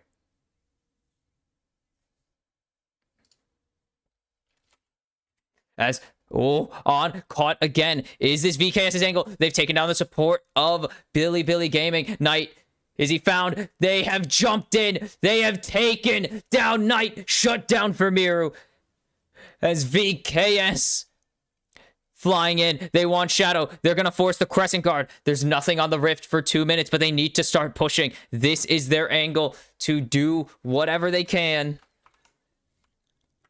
They're going to run down. They're going to try and finish this one. Ooh, there's an angle for a backdoor. VKS need to pay attention to this. Boal is stopping the wave, but I don't know if he can stop all the damage that could be done. As there's the jumping onto Miro. The redemption, a lot of healing. As here comes the teleport for Boal. Have they overcommitted? Bin can teleport. As there's the backdoor coming in for Bin. VKS have overcommitted. They don't have any teleports available. Miru can't get there. Bin. Is he going to get it done? He's going to get shredded. Bilibili Gaming nearly lose this one, but they're going to pull it out in the end as they knock out Brazil from the World Championships 2-0 in the 1-2 stage. And what a way to finish it. VKS heartbreak in the most disastrous ways. An overcommit on a fight. As that is awful. That is a horrible feeling, knowing that you just took the fight to one of the favorites entering the tournament, and from a one teleport, it is too much of a commit. And that is what costs you your season and your shot at the world title. As VKS do pick up the 0-2 loss. As they go the distance in this one game, 44 minutes with BLG. And it is all over for the Purple Squad. As a rough run at the tournament, a rough run getting to the tournament. And they will fall to 1-3, as that is all she wrote. BLG are 2-2 in an unimpressive manner. Like, that is not an impressive way. I am pretty concerned about all of this for BLG, because this is not what you expect. Like, for Bilibili, this is not what you're supposed to be doing. Bilibili Gaming, as the #1 seed from China, the team that in the past 2 years, finalists at MSI, top 4 at Worlds. Was it finalists again last year at MSI, if I'm not mistaken? Like, last year, second at MSI again, second at Worlds. 3 grand finals internationally in 2 years. They have top 4'd every tournament entering MSI 2025. Literally all 4 events that they have all 4 international events they've qualified for, because they've only qualified to MSI Worlds, and then MSI and Worlds. Just, it's crazy that just how good this team has been, but like they top 4'd MSI again, but it looked nasty. It looked really bad. And that is not what you want to see. You're coming in as the LPL champions, 5 top 4s in a row, actually, even with your very disappointing MSI finish. I mean, you got slapped by the second place team that you stomped, may I remind you, in the actual finals, like the real world finals of the LPL that got you to MSI in the first place. They clapped you 3-0, and now you're getting beat by a bunch of randos. You get taken to almost 44 minutes by the Keyd Stars. I love this team. I love Brazil as a region. This is the team that was supposed to be second worst at the tournament, and they almost took you the distance. You were a team fight away from losing a game to them. So you look at the teams that are awaiting you. I mean, the teams awaiting you so far, Top Esports, FlyQuest, and CFO all look great all look better than you coming into the 2-2, into the final day. That is not what you want to see. And for VKS, that is, you were expecting nothing coming into this as a fan. And the fact that you almost took a game off of this team is incredible. Especially after how the first game went, you were not expecting to almost topple Bilibili Gaming, and I kind of want to see them stay around. I think I need to see something. I need to see a different mid laner. Miru is not working out. Let Boal play. Boal, he's young. He's young. I think he has potential, a lot of potential. He showed promise, especially regionally, and I think it's too early to really talk trash on him. Or not to talk trash on him. I think it's too early to judge how he will be in the future. But I think Miru might not be it. Maybe. I don't know. He had moments in this game. He obviously dominates regionally as well. But I think maybe they go with somebody else. I don't know. There's a lot of time to make. There's a lot of rumors as well about, oh boy, now that they've added all of Southern LATAM to CBLOL, there's a lot of rumors of LATAM players potentially going into Brazil, and that's for 3 weeks from now when Worlds is over and all the contracts that are expiring have expired.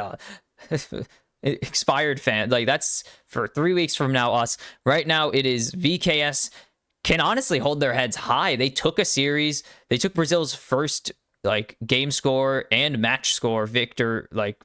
They got their first game win, their first match win at Worlds in 9 years for the region, taking down PSG. They almost took a game off of Bilibili, and who knows what happens in game 3. Generally, the trend we've seen is win game 1, lose game 2, win game 3. The only exception to that, I think, was CFO, who won game 1, lost game 2, and lost game 3. But who knows? Anything can happen in a winner-takes-all game. But that is it for VKS for now. Hopefully there's some good things in the future for Bilibili. You gotta sharpen up. And next, it is a battle of firsts and lasts, potentially.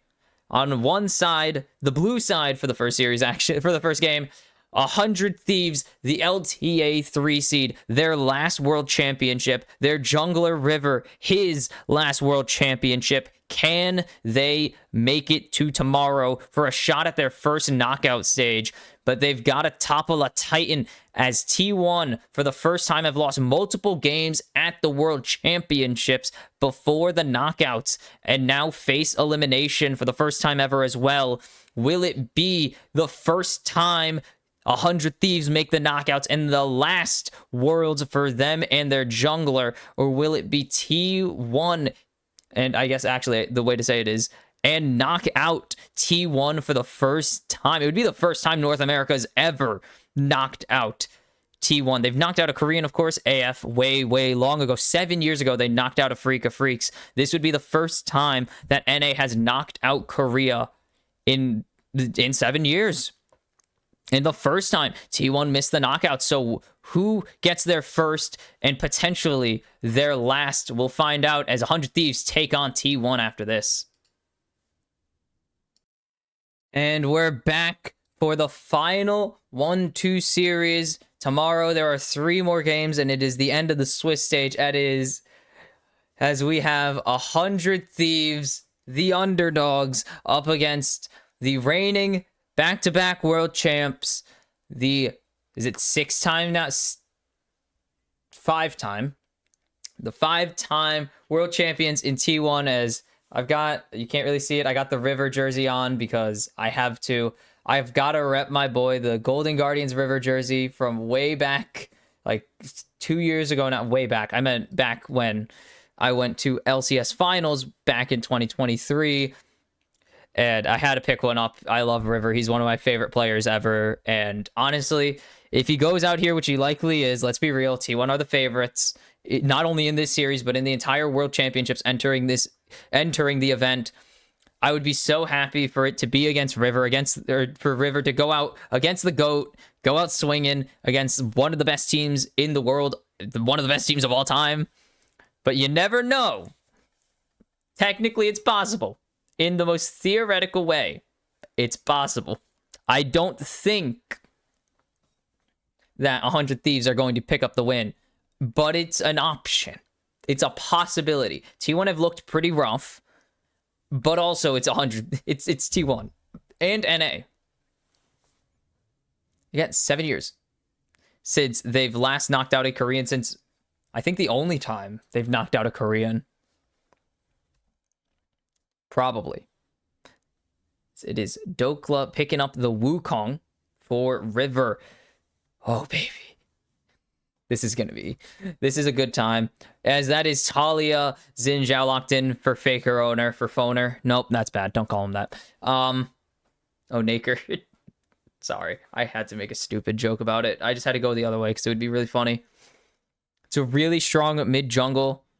We did see Mira do okay on the Talia. We've seen Faker do well on the Talia as well. Quid going to get his most played champion, maybe besides Aurora. It's that or Aurora. Like, I'm willing to bet that it's that or Aurora. Aurora. God, it's such a weird word sometimes. As Silas locked in for Quid. Okay. Woo, baby. Is this first Silas?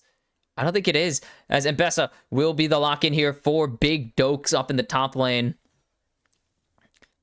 And, I mean, yeah, if this is how you're going to go out as a roster, as a team entirely, you got to go out swinging as they lock in the triple melee comp to start this one off. Oh, my.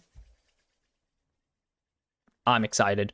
I am excited already for this game. I kind of knew that 100... I mean, I feel like 100 Thieves are going to lose, but I know in my heart of hearts that Dokla, River, and Quid are just going to go full send. Like, FBI as well. Like, these guys historically have not been afraid to just full send in any situation, as it's Renekton, of course, locked in for Doran into the Mbessa. It does win pretty hard. We learned this at MSI.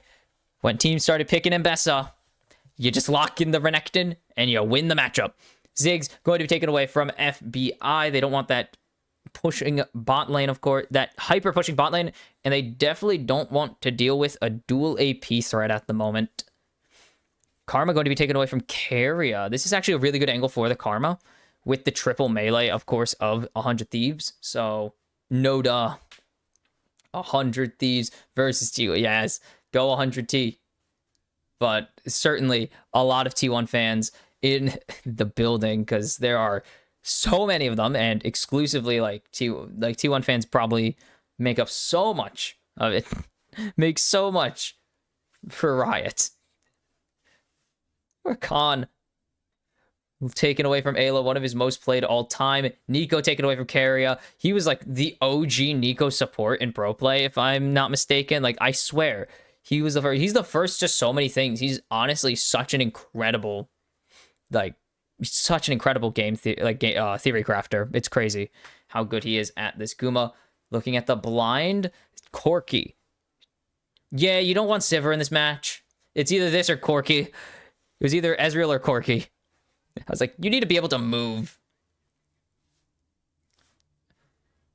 Like, you don't really want to risk getting jumped on. Oh my god, if Lucian is the lock-in, just full send fight.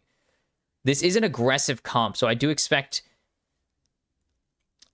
of expect either a very long-range threat, like the Caitlyn or the Caitlyn or Jhin. Oh. Of course. Okay, it's Poppy. Cool. Yeah, Var is going to be the lock-in here. They want this aggressive bot lane into the Corki.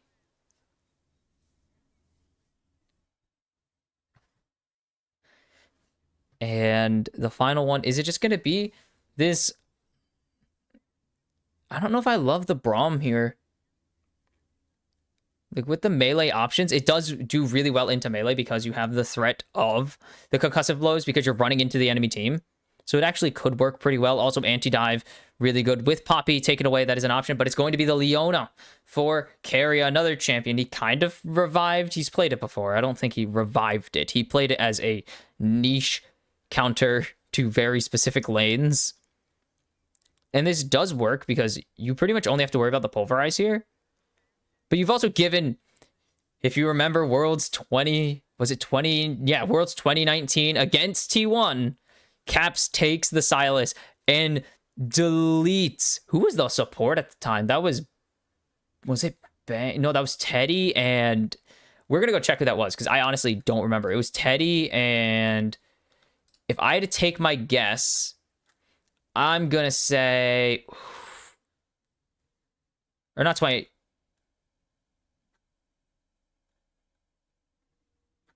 There they go. I was looking for T1. Oh my god, they didn't rebrand until 2020. We're gonna quickly just do it. Wasn't Wolf. Who was it? Effort and Mata? Boomer Squad. Jesus Christ. Sorry. I remember him. I just remember that happening. As the handshakes are exchanged. 100T packing a full punch here. They are unafraid of the world champions, of the GOAT himself, Faker, and soon to be certainly to be future Hall of Legends players, Hall of Famers, owner Keria and Gumayusi. As it is game one, the underdogs versus the underperformers right now. T1 were expected to do really well.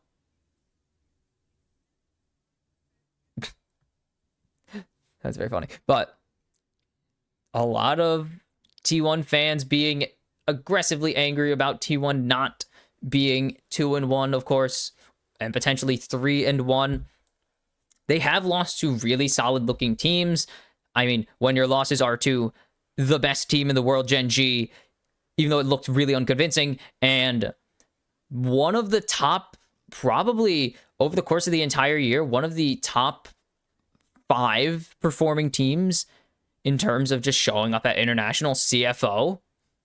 I mean, again, top 3, top 6. Those are like, that averages out to 4.5. So they are theoretically a top 5 team. Like, when those are your 2 losses, you can't really be angry at them. Like, that's a pretty solid team. I mean, yeah, you could look, first time they've lost 2 games.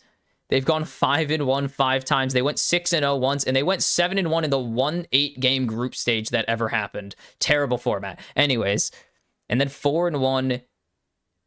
Okay, games. Those are games score, even. Yeah, the only games they dropped in the group, in the Swiss stage, were to Gen G and whoever beat them that last year. They went 3-0 that one time, didn't they? Anyways, whatever.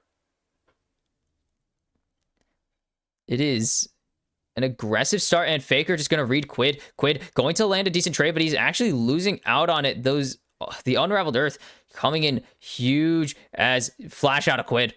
Yep, he got stunned up, and that cost him so much. This is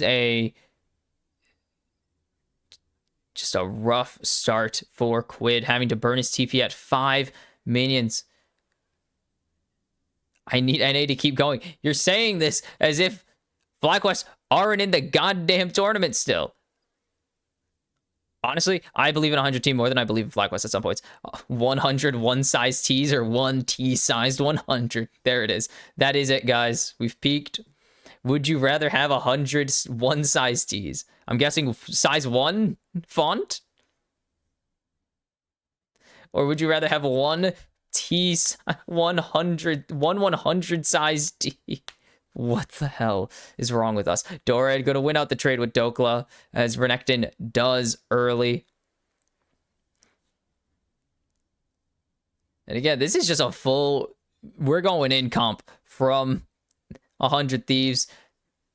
As nice engage there from Ayla. Heal popped, heal in exchange to keep the move speed up, as Guma forced to barrier. Nice trade there by FBI. I was going to say 100T. Guys, I was saying that 100T thing really threw me. That 100T and T1 thing really threw me off. Guma getting hugely chunked. There's a lot of damage coming out of FBI. This is the advantage they wanted. They wanted that big range and poke advantage, as Dokla is dead. Unless he gets the shield in time, but he does not. Doran barely surviving. And that is a clean dive. Bilibili Gaming, that's what a clean dive onto an Mbessa looks like. Take notes. I know that was the MSI tagline from like 2 years ago. Take notes anyways, because you guys need them. Owner going to pick up that, but ooh, 10 CS advantage for now for I was gonna say Donor. I'm really thrown off, man, by anything. Doran, as he teleports into the bot lane as lane swap engage. It's like kill switch, but lane swap. And Guma's going to be in a great matchup. Dokla already behind. He's not going to get much out of a Corki. Or should not. He might. It's possible. We'll see. He's done really well so far to keep his CS up. Quid's just playing for late game, or for mid-late game, when he doesn't just have to stare at Faker the entire time. We'll see if we get to that point. To be fair, in a matchup that should have been a complete blowout, we did get the longest game of the entire tournament at 43 minutes and 47 seconds. So anything is possible. I've determined anything is possible at this point. Stokla caught, nice buffer, and gets stunned up. Will still be able to get out pretty cleanly. The Drake Hound step, kind of everyone's least favorite ability in the game right now. It is the big boogeyman of League of Legends. It's the big bad because it does all the movement, and no one likes that. As another jump in onto Doran.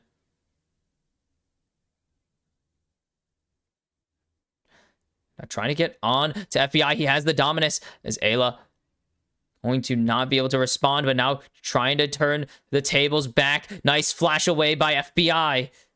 Flash for flash from bot and top, and you accept that as Doran, you accept that because that is so free.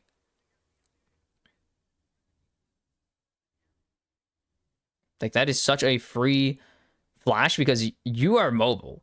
FBI is not mobile this game. He is playing Varus. And they will lose the first dragon with that push coming in from Doran. Doran? I've always pronounced it Doran. And they're not going to lane swap back. FBI not going to match the swap here from T1. They're just going to keep going into the Renekton.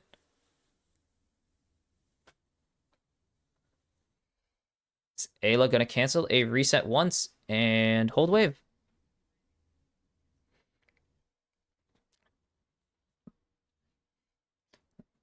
That's something. Quid had... Oh, he's flashback too. So we're chilling for now. Nothing really crazy happening. That kind of bot fight was pretty cool. That dive, of course, was something that happened. It was a good dive. But Dokes, besides that, not getting to do anything. He's already down because of the kill, and now he's down because of a lot of farm being taken away. Look at this freeze. Actually, this is a slow push. This is not a... No, this is a slow push for Dokla. But T1 should turn this into a push of their own. Nope, they're actually going to turn it into a freeze. As Quid doesn't get the jump there. The abduct doesn't connect. The abscond, well, I guess technically it connected. It can't really miss. Slow push for T1. They want to get Doran, or they want to get Dokla in the suffering zone, which is a different video game entirely. Like, I'm impressed that they can make him suffer, as everyone has. Ayla has more XP than FBI right now. That's not good. They want the grubs. And that should be first grub going down pretty easy. Is there a response? Quid's gonna TP down. And T1 will just let them... Yep, they're just gonna let them walk into the river, grab a single grub. They get the teleport out of Quid, but Quid's just there to match. And so it is a little freeze coming in from Dokla here in the top lane. He's saying, I finally get to control the wave, and I will do as I please. And I will make Doran miss CS. However little that may be. Teleport from Carry to get back on the map. The way... Oh. As the wave states are currently recent in favor of Dokla and in favor of T1, as River going to have to flash, but he does actually get Faker out of the wall if you really care about that kind of thing. He knocked Faker off of the wall. He Humpty Dumpty'd him. If you really think that was worth anything, sure, it wasn't worth anything, but it was cool. Oh, still gonna get seismic shoved, and Faker going to dodge away from the chain again, and Dokla is probably fine. No, he's not. Dokla doesn't... Does he know he's being dove right now as well? He's trying to just make it not a dive.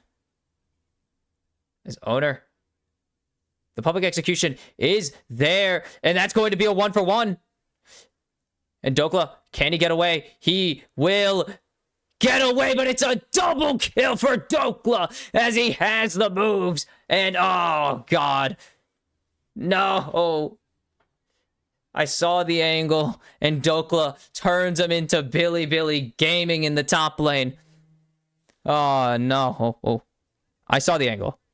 I immediately saw what he wanted to do, and he executes it perfectly as River. No flash.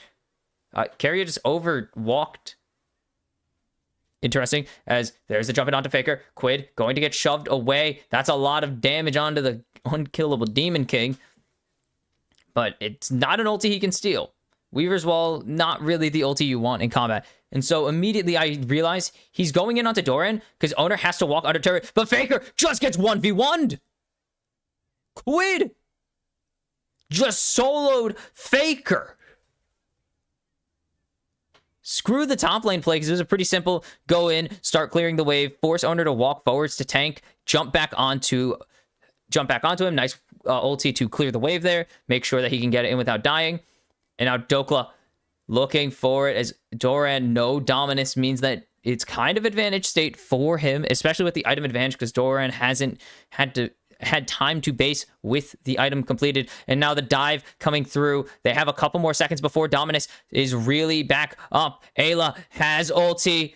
And so he's going to be able to tank quite a bit. The flash out of Doran. He's trying to stall for Dominus. He's not going to get it. River picks up the kill. And the Thieves are in the lead in terms of kills only. They lose a second dragon. The platings will be falling in mid lane. Quid just has to give over some plates as well in bot lane. He can't even get an XP range without risking death. Padokla will get something back. That is, well, something. The literal definition of it. T1, the macro is nice, but 100 Thieves finding plays. This is pretty... Everywhere else on the Rift, you're saying that's pretty nice, but you look at Faker, and he's slowly getting to the point where he's going to be a massive problem, as the shove is there, but he's already stunned. He stunned himself, actually. And then, Chain Lash, and Kingslayer, and Faker is caught out. Quid, can he get there? Rock surfing, not an option. Kingslayer is an accurate name there for Quid. And Doran, Dokla fighting yet again. We do it again. River's here. There's the airborne after the public execution. He has a second cyclone. The solar flare, not going to do anything. Carrier needs to tuck tail and run. Is 100 Thieves or 1,000 gold in the lead. And Quid down in the bot lane, getting money as 100 Thieves. What the hell is this? Is this just the day of upsets or of good of like really close games? This could just be the day. Is FBI going to keep landing damage? He's down only turret platings as Quid going to grab one for himself. 1,500 gold in the lead for 100 Thieves. Faker, where does he get caught? Oh, he's rotating to the bot lane. And they catch him out. Good positioning there from the Thieves. He would have quit. He goes for the Weaver's Wall, and the unkillable Demon King gets slayed. Slain. Slayed? Slayed is kind of a word. It's not really a word. Slain is correct. As this year, really, warfare percent for T1. Well, yeah, no, it's pretty solid. Do they actually have warfare yeah, that's 100 Thieves for you. In all three of their games. all three of the games they've played. Feats of warfare. Feat of warfare. Yeah, that seems about right for North America. As Ayla spotted out, I think that was that Owner? That was Owner and Carrier as they're going for the dive, not going to grab anything as Owner steals the Crescent Guard for safety purposes. And what a dodge away from the seismic shot. I mean, rather stun yourself than get CC'd into the enemy team, to be fair, as Carrier, bonk. It's a good amount of damage. I like it. Ooh, the game state. As it is first items across the board for all these teams. What the hell is that? It's a piece of fluff. Okay, whatever. Who is it going to be focused on? It's on Quid. It's only a slight gold lead. T1 do get first turret, so it will come down to Drakes and or Herald, depending on how the next objective goes. They know Owner on the bot side of the map, so they're going to get this Herald for free.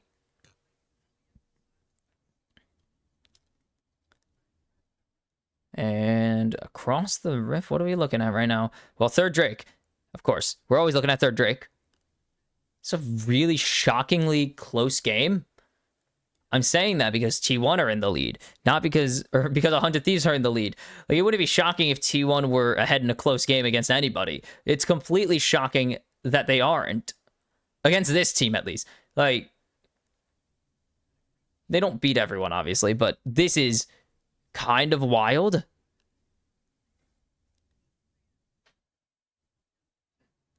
Third dragon in 40 seconds. This is a fast pace. Oh my god. Sorry. The last series just completely desensitized me to like actual good dragon speed. Like good dragon taking speed, I guess, is something that just was lost over the course of that last series because both of those teams spent a lot of time not taking the dragons. And we had a 36-minute fifth Drake. That was pretty legendary. It's owner. That's vision. Quid trying to control the tri-brush here. They want the ability to go for Drake as River over the wall, I believe with the clone. He's getting jumped on right now. Can leave with the Warrior Trickster. And now with the Drake in their control, T1, begin it. Teleport coming in from Doron as the Herald goes down to put pressure as Faker walls them off, but it's too early. They're going to continue to drop him as Quid on the wrong side. Goes for the flash and is out. And they get the dragon. 100 Thieves trying to turn the fight, but the Crescent Guard is huge. Ayla in the middle of everyone as the health bars are not looking great. The Solar Flare not going to connect from Quid. Is this a fight that 100 Thieves can take? They find FBI. And 100 Thieves are trying to turn and run. Doran going forwards. He gets the stride breaker and he breaks Ayla's stride and he puts him in the dirt. Owner with the double. And T1 lose the Drake. They lose the feats, but they win the war. Not the warfare, but the war in general. As now Quid is going to get airborne, stunned. He's able to get away barely. Owner going to find him as he goes for 3 on this fight alone. And 100 Thieves lose a lot of ground there. Another turret. 3 kills for Doran and a ton of assist gold going over to the rest of the team. As Quid bullies carry over here. Such a good way to drag him in, but I think there's a level of overcommit here from 100 Thieves. And the Crescent Guard, huge. And then how does FBI goes way too far forwards here. Solar Flare finds no one, and Faker ends the fight by doing that. Perfect find. Oh, can't cleanse anything. That's an airborne. You can't cleanse that. Perfect find by Faker there to take out FBI. And now that they have no ADC, 100 Thieves in too deep. Oh, that is a beautiful fight. 1,500 gold in the lead. That was about a 2k gold swing, if my math is correct. They completely wiped them. And that's just how hard it is to topple this team. If that's not proof how hard it is to take down this team, they are behind and they can team fight. I mean, they can do anything. This team, when they're on, they're on. Owner, very much on. 4-1 right now on 2 items. Oh, baby. This is a champion you can't give money. Xin Zhao is a win more champion. Sundered Sky, Black Cleaver already finished. He is going to be tearing through the armor and health bars of 100 Thieves. This FBI held Flash, man. He held Flash, and he kind of positioned poorly. Like, he really shouldn't have been there, but it'll be fine. It'll be fine. Totally. It'll be fine. Surely, it'll be okay, right?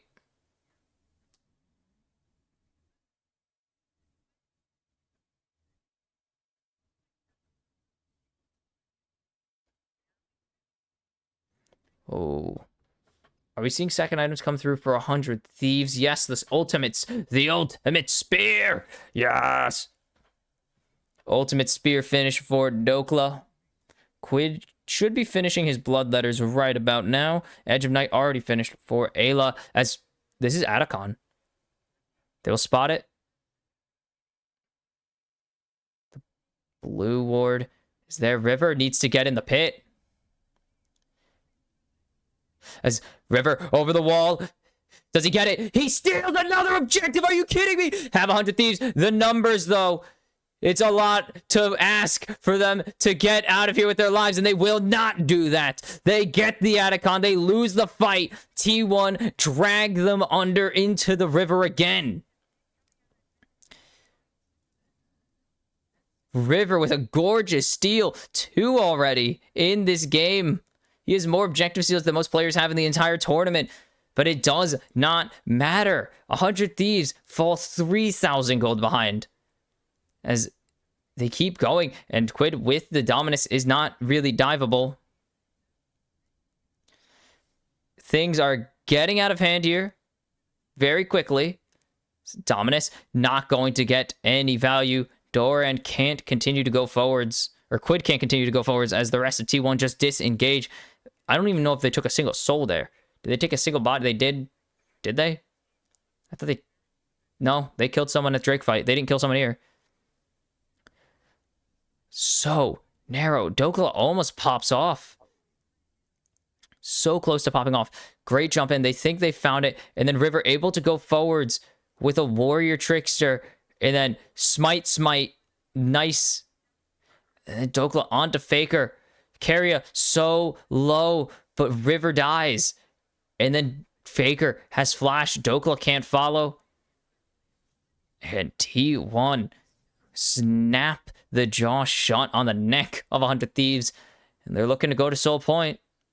If they can get it, this would be a ton of pressure compared to what they already have had. Like T1 have so much control.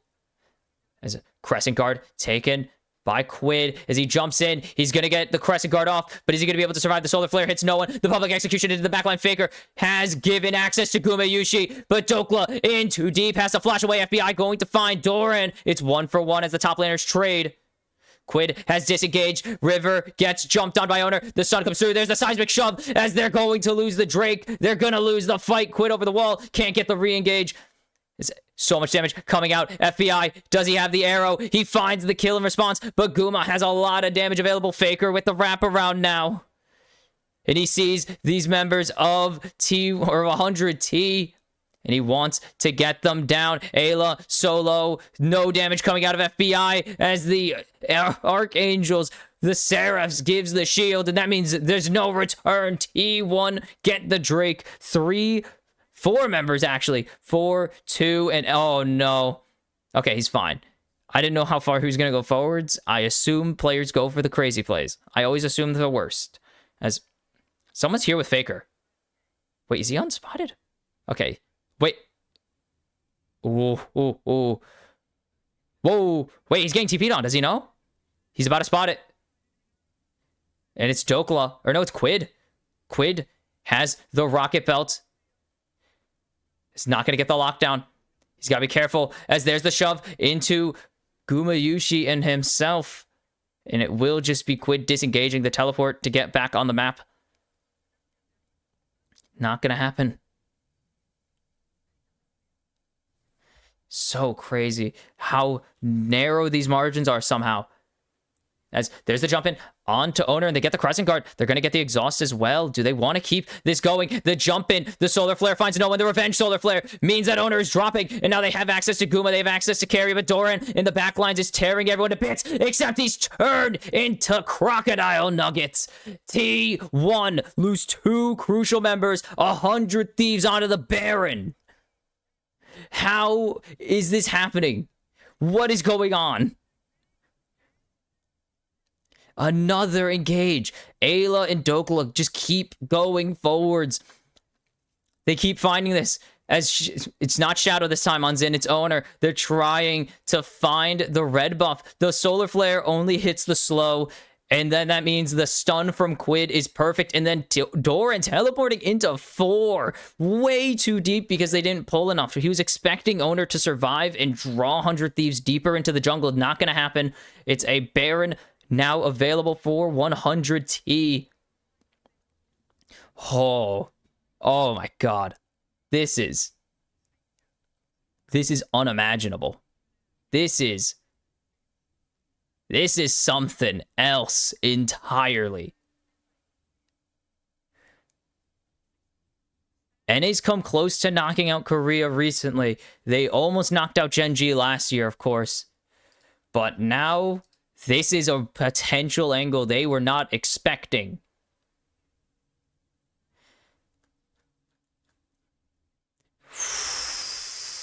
This is stressful. I'm not even an NA fan, and this is stressful.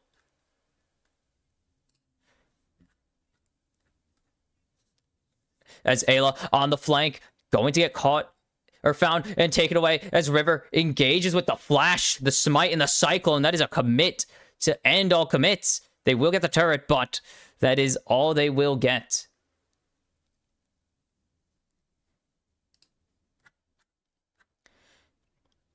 Okay, bot wave is getting kind of nasty.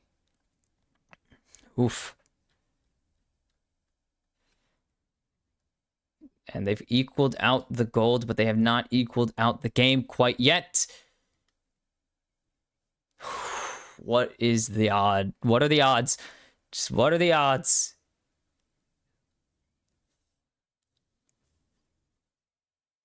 I think they've only lost 2 times to Korea since, or in best of, sorry.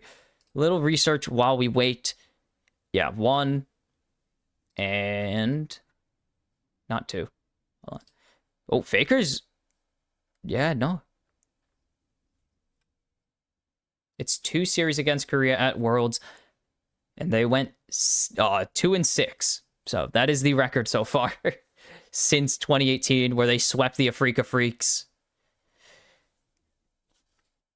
As they have kept finding these angles. As there's the Zanya's for Faker. Quid in too deep. He has the crescent guard, but he is going to fall still. The Zanya's, maybe there's an angle, but there's the stun going on to Dokla, and that means Quid dies for nothing. There's the jump in onto Gumayushi. Carrier low. Carrier falls, but Ayla's low in response. Owner going forwards. Have they found an angle? Guma, he's going to get chunked. Solo. Dokla survives. 100 Thieves. Do they have the engage? Do they have the damage? Double for FBI. Faker just going to ulti out. It is 3 for 2 in favor of 100 Thieves. The Drake is available. Do they gamble it? Faker has an option to go in. This could be huge if he goes for it. Dokes basing and TPing back in. As Doran has to run back. FBI's here now with a little bit more HP. Teleport deep for Dokla. Oh, baby. Where is he going to go? He's just going to back off. It was for a catch-off, or for a catch-out if Faker overextended or overcommitted to the play. 100 Thieves, even the gold, and this is going to a 6th dragon. Are you serious? How? Quid buys so much time.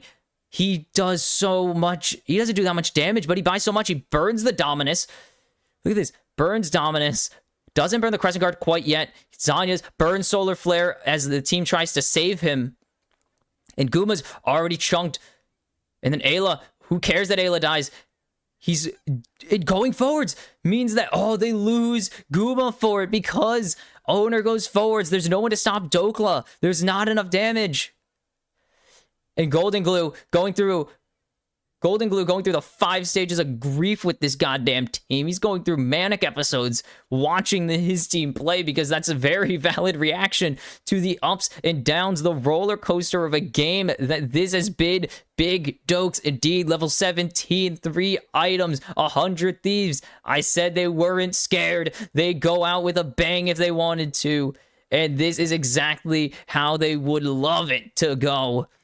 As Bollywood Bin, as he's been dubbed after his game.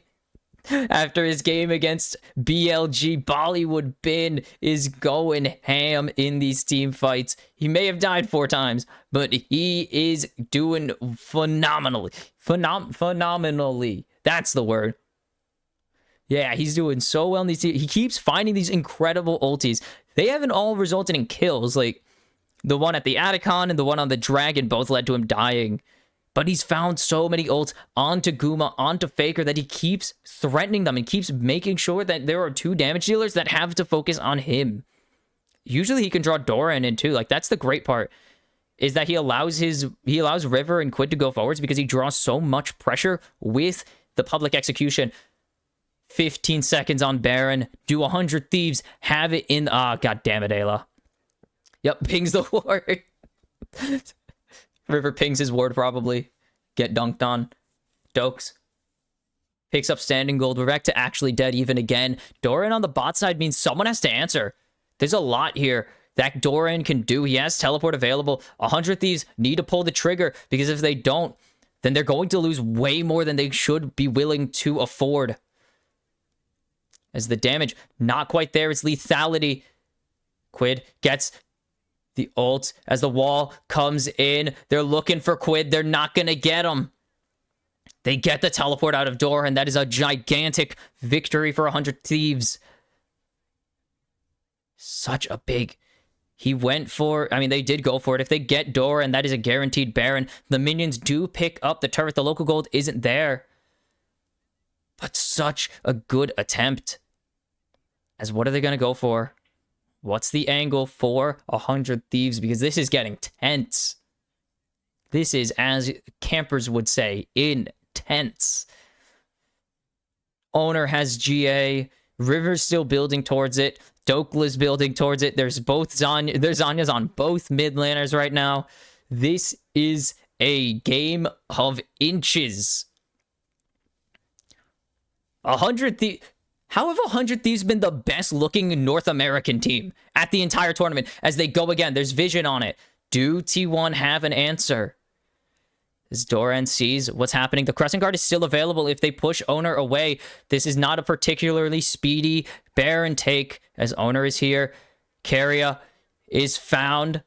As there's the engage. Guma gonna flash away. Have they overcommitted? The Ayla is going low. The Solar Flare doesn't connect. They find Keria. Can they find the rest of the members? Oh, there's so much damage coming down from Guma and company. But 100 Thieves find the fights again. Doran going in. Faker goes golden. What a shove! The GOAT flips the fight. They ace 100 Thieves. And this is why they call them the best Baron team in the world for years. Guma flashes away beautifully.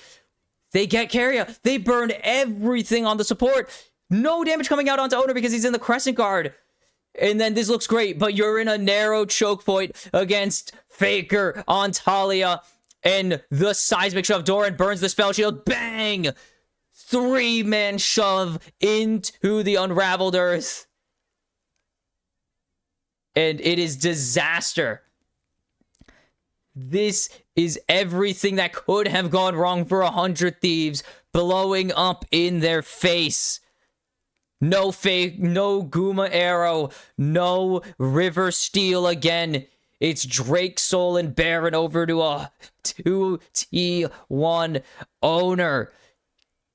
Owner gets all the credit. Guma's getting... Actually, Guma did a lot of damage. But no, the credit goes to Faker and Guma. Guma actually pulls everybody in because he flashes away. But that is Owner making space, Guma drawing them in, and Faker on 1 HP flipping the fight. Puts the team on the back when they need him most. The most important seismic shove potentially of his recent career. Every game matters at this point. Yes, he's had seismic shoves that have literally won him world titles. But your world's run now matters so much more in this moment than years ago. It's going to be so difficult for 100 Thieves to fight now. They don't have enough money for the GAs quite yet. And Guma's going to fall off. He's building lethality. He's Poke Varus. He's going to run out of damage at some point. There's an upper limit to how much he can cut through before Keria and Doran and Owner become way too tanky to take down.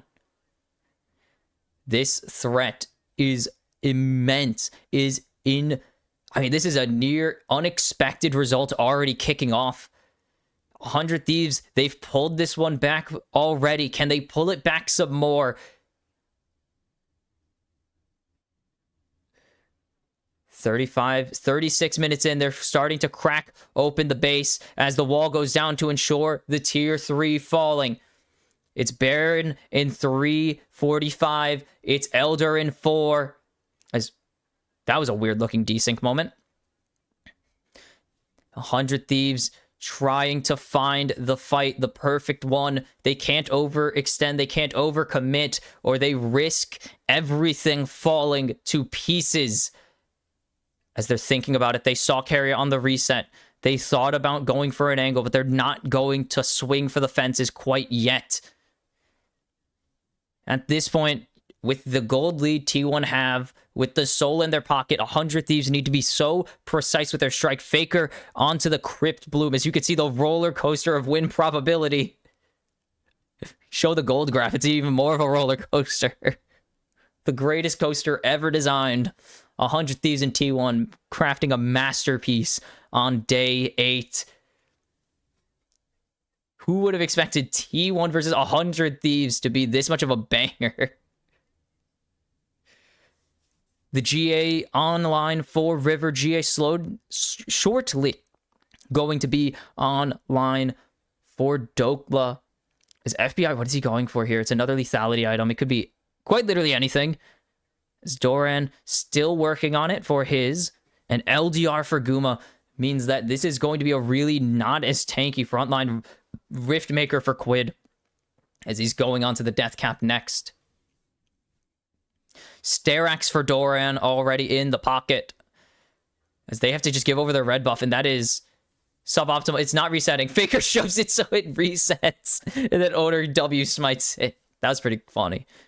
It's going to be anti-heal. I mean, with the Wukong, with the Mbessa especially, Silas, you do want to get rid of it. I don't think Wukong has that much healing, honestly, but Mbessa and Silas, tons of it. As level 18s coming up across the rift, it's just the junglers and supports left. Maybe we let the supports get levels. I don't know. It'd be kind of funny. I don't think it would do nearly... It would do a lot for Ayla. Ayla getting to 16 means he has 75% damage reduction as Quid doesn't know Doran's here. Is this an angle for the Croc? No, it is not. He needs to finish it. What's his gold at right now? We can't tell. If he gets death cap, he has about 30 seconds to actually, it's teleport, so he has a bit more time. He's going in on Doran. As they found him, he has no dashes left. Dominus pops by Quid as the wall comes in. Doran going to be able to get over it. They pop 2 ultimates from T1 right before the Baron fight. Dokla, is he going to chase? He's going to get shoved. He should be able to completely disengage with no problem. Quid able to steal whatever ulti he wants and not really care. And the Baron, 39 seconds away. Does Quid have the death cap? If he does, that could be the difference maker. He does. He has it. Magi's for Faker getting even more boosts from the stacks. He does have it. Okay, I was like, he's cutting it close. Has the spooky hat. 3 GAs, 2 Zanyas available. River looking for a flank. No redemption for Ayla right now.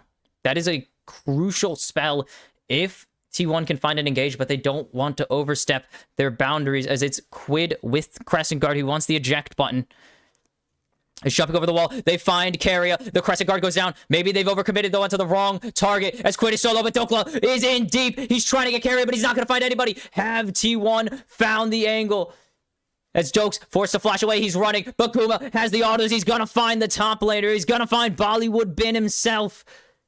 And T1 hold off the aggressive engage of 100 Thieves. Quid can't base. He has no teleport. He has to stay. They don't know where Ayla is, but look at the zoning capabilities of T1 as Doran is behind him now. They need to find a steal. Renekton ulti stolen. The Dominus available. 100 Thieves. They gotta steal it. They can't get a straight up team fight as there's the jump and Ayla's down. Quid goes into the Dominus as FBI falls and 100 Thieves put up a damn good fight, but it's too much to overcome. T1 chasing down the last 2 members of the Thieves As River gets jumped on, here comes Faker. It's sure to fall. Quid and River is going to follow. T1 pick up the game, and they will stop them in their tracks. Just as you thought maybe there was a chance for the upset to come through, T1. It's close, but not close enough for them. T1 take game one. As, oh my god, we almost had another longest game. 41 minutes here. 41 and a half minutes for this game. Hopefully a sign for the rest of the series. For both NA fans and the fans who just want to see some crazy gameplay like we saw there. It wasn't clean. It wasn't pretty. But they don't care if it's pretty. They don't ask how. They ask how many. And for T1, they got 1 of 2. What the hell? 100 Thieves. I mean, I said they're going to go out swinging. I didn't think they were going to do that. That's crazy. That was an insane game. Just a little too aggressive in the end. They overcommit onto the wrong targets at the end of the game. And they overcommit in fights they really shouldn't have. That fight in that Baron really was the end of the game for them. That really was the end of the game. They couldn't find many fights after that. Faker puts the team on the back, saves the game with that seismic shove, allowing Doran to follow up, pick up the double kill. Guma with the Guma self-peeling so well, getting Alex to go in deep and dragging 100 Thieves into the choke in the first place. Owner doesn't die, and that's the biggest deal. Owner not dying in that Baron fight because of the Crescent Guard. Like, the 100 Thieves can't go forwards. They are so worried about going forwards there because if they go too deep, it is just death. Oh my goodness. What a banger to kick off the series. Please go 3. That was awesome. Will 100 Thieves punch back in game number 2 to send it to the decider, to the ultimate decider? Or will T1 end the entirety of 100 Thieves League of Legends and end River's career? And we're back. It is almost time for game number 2. 100 Thieves. Oh, it is time for game number 2. 100 Thieves falter at the end. One of the last team fights of the game cost them that game entirely. As T1 took the first game, and this could be it. We've only thought about the end, and now we stare down the potential end, as game 2 could be the finale for 100 Thieves. It's crazy that after they came in 2018, almost won Spring Split, rebuilt themselves to eventually win the LCS, that 4 years after they would win the entire thing, they are out. They are dipping. It's kind of complicated, mildly controversial, depending on who you ask and whether you're a 100 Thieves fan or you're a Sentinels fan. It's a can of worms no one wants to answer, no one wants to open or wants to address. But for T1, this seems like business as usual, as they are so used to the high pressure situations. The amount of times these guys, just these 4 guys as a unit have faced elimination at tournaments, and they've they've powered through it to either push the series or to win it, is plentiful. You don't win 2 world titles by going undefeated you don't even win a world title by going undefeated unless you are 2015 SKT and pretty much do it undefeated. Otherwise, you're used to the struggle. They've lost pretty much every tournament besides Worlds. They've lost literally every tournament besides 2 World Championships in the past 2 years, so nothing new. Dokla on the Rumble. Owner Faker get the Jarvan Orianna. That is a disgusting comp. We know what Faker can do if someone gives him an angle to ball. In both the literal and Orianna, in the most champion and literal sense when he gets the opportunity to ball. River, oh, it would be so elite if River got to play Rumble one last time, potentially. But it seems like it'll be the Pantheon, who has been struggling at the World Championships. Like, it has been a rough time to be a Pantheon. As Aurora looking to be the pick here for Quid into Faker. He solo killed Faker, and this would be insane. This would be an insane pickup. I can't imagine someone goes for it. But maybe they feel themselves. Maybe they do believe truly and thoroughly believe.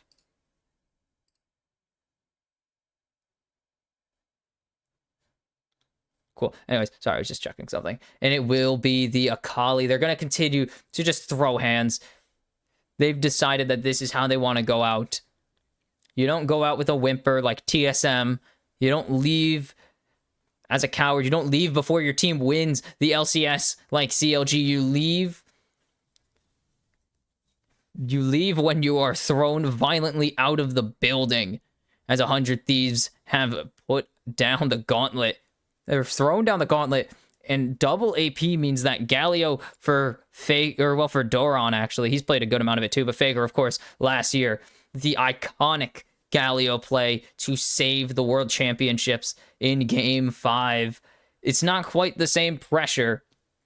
You're up a game, but you are facing elimination technically. And so Faker's going to have to, or Doron's going to have to pull out the stops here against the Rumble, to lift T1 to 2-2. 2-2-2. Poppy taken away from T1 once again. Keria, very good at this champion. That's the end of the sentence. Rakan once again taken from Ayla. Very good at this champion. End of the sentence. So what are the bot lane bans looking like here? Do they want to get rid of any ADCs? I mean, there's not a lot left to take out. Yunara and Caitlyn both taken away. Unless they want the Kaisagon, they will get rid of the Ezreal for that mid-range threat that can play really well around T1's engage. We've seen so much Jarvan Ezreal historically, and Ezreal usually wins that matchup because it's so easy to escape from Jarvan. You can just run really well. I always call it the Hex Shift, and it's not called that. The Arcane Shift, so easy to get away from. And Lulu taken away from Keria, a great anti-engage champion. And Nico for Keria, he is the modern OG Nico support. There were Nico supports when she came out, of course, when people originally were playing her in mid lane and support. But now, just a support. It's way more valuable to get her on the map as FBI going for the Ashe. Global threats? No. The engage, too immense. FBI going to go to the Xayah, even without the Rakan, possibly. And it's going to be the Kaisa. He's Australian. FBI is Australian. Is he Australian or a Kiwi? Those are two different things. Those are very much two different things, and they do care. Like, oops, I always input my things. Like, these people do care about that. He's Aussie. Just want to make sure. And now Keria going in, or not Keria, sorry, Guma going in on the Xayah. Ayla on the Rel. This heavy engage comp, 400 Thieves. It is Xayah perfect for getting rid of the Rel, dying, or dodging, not dying to the Akali, dodging the Akali engage, dodging the Pantheon. Big deal. If FBI wants to engage or jump in onto you in a 1v1, you have the advantage to duck away from it. Someone just messaged me or something, I don't know. And this is it. This is what you got. Throw hands. And if you're going to go down, make them work for it, please. That first game was such a banger. I don't want to see everyone's least... Oh, that's perfectly timed, actually, for this game. Not Faker, though. It's not Faker's Akali, but it's someone's Akali. It's an Akali. It's a Korean Akali, and I think that counts for something. As there it is, the handshake. Please give Golden Glue a job. He's done a phenomenal coaching job. Please give Golden Glue a job next year, whether it's with Sentinels or not. This guy really, really deserves it. Honestly, this team really, really deserves it. They've done phenomenally well. May I remind you, Dokla came in as a backup, as a coach, and happened to be put in because Sniper was not working out with the team. It was just not happening. And eventually, they ramped up to get here. What a story. The last heist. Will this be, for real, the last heist? Or do they have one more in them? We thought the LCS finals. Oh, nice engage. As there's the trades coming through early. Yep. What better way to do it than this? We thought the LCS after they started. Oh, I don't even remember. It was terrible. They started so poorly. It was incredible how bad this team was. What was it? Yep. 0-3. And then in the elimination phase, the playoffs, they ran the gauntlet, winning 4 best of 5s in a row to make it this far, only falling against FlyQuest, the best team in the region. This is everything. Like, this run was unbelievable. They toppled Pain Gaming in the combined playoffs as River going for the invade here. They topple Pain Gaming in the combined playoffs to punch their ticket to Worlds. They fell, or well, no, not, sorry. That's not exactly how it went. They beat Pain, then they swept the Red Canids to punch their ticket to Worlds. They fell against VKS, and they might be going out with them. VKS just eliminated. They might be joining them. But the split comes through as they spot owner out on the enemy Raptors. So they know that it's going to be a weak side top 4 T1, weak side bot for 100 Thieves. And Dokes putting in the damage as Rumble, not the worst in this matchup or in this lane swap situation. It's quite holy cow, is getting chunked. The Ori, or not the Ori, sorry. The Rumble is slightly ranged, so it's not that bad all the time. It's pretty easy to survive. Boop, boop, boop, boop, boop.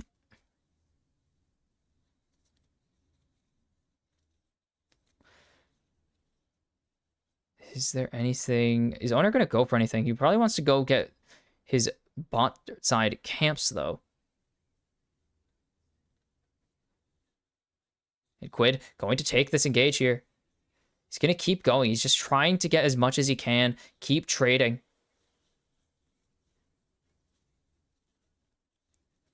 As Ayla going to check. And Faker has lost all his mana. Ayla's here. Unspotted. Not going to go for the ward. Doesn't pop it quite yet as Doran putting the damage into FBI.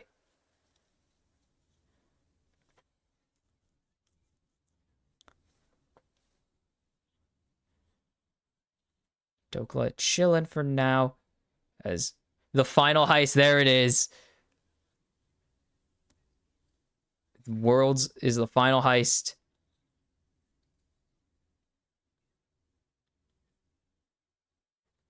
It was supposed to be the final heist in California, in LA. Then it was supposed to be the final heist in Texas. And now the final heist somewhere in China. Where in China? We'll find out. As where is the vision? They're going to spot Ayla coming back up here into mid, or back up into mid. I say here too much. I'll fix it. Probably. No promises. And losing this team would genuinely, like, losing this roster would genuinely be so sad because of how incredible they are right now. Like, how hot they feel. And how just crazy their drafts are. No team drafts like this. No team drafts like 100 Thieves do right now. And please go to game 3. But we will see how that goes. Darkseal picked up for Doran for that early damage as the lanes are unswapped but flipped. We have Australian lanes, as they've become called, as carrier. The extra cannon not going to get the root. They will back off Quid. But can he save his wave a little bit longer? Quid is quite safe. They want to pick this kill up. Ooh. Oh, ooh, gets the dodge there. And he's low, but he will be able to get away with his life. So that is a big pickup.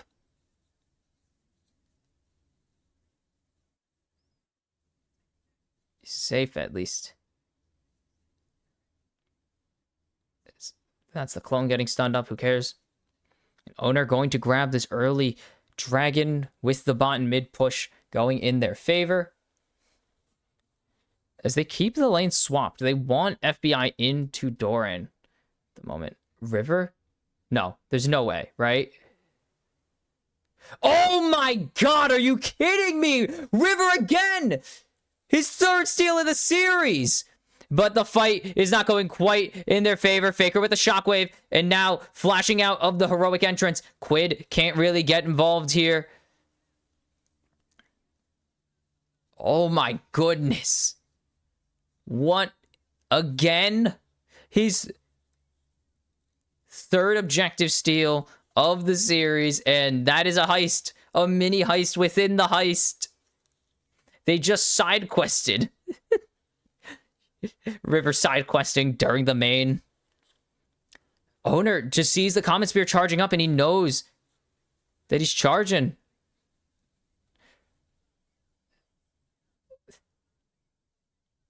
Oh. Beautiful. 4 health. That's crazy.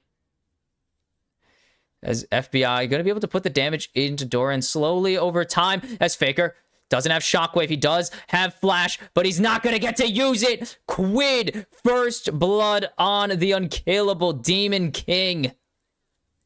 And 100 Thieves continue to show out in a match that they were expected to keel over and die in.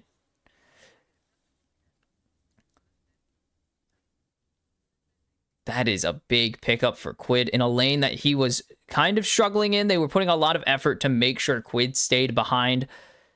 And he's ahead. This is un-T1-like.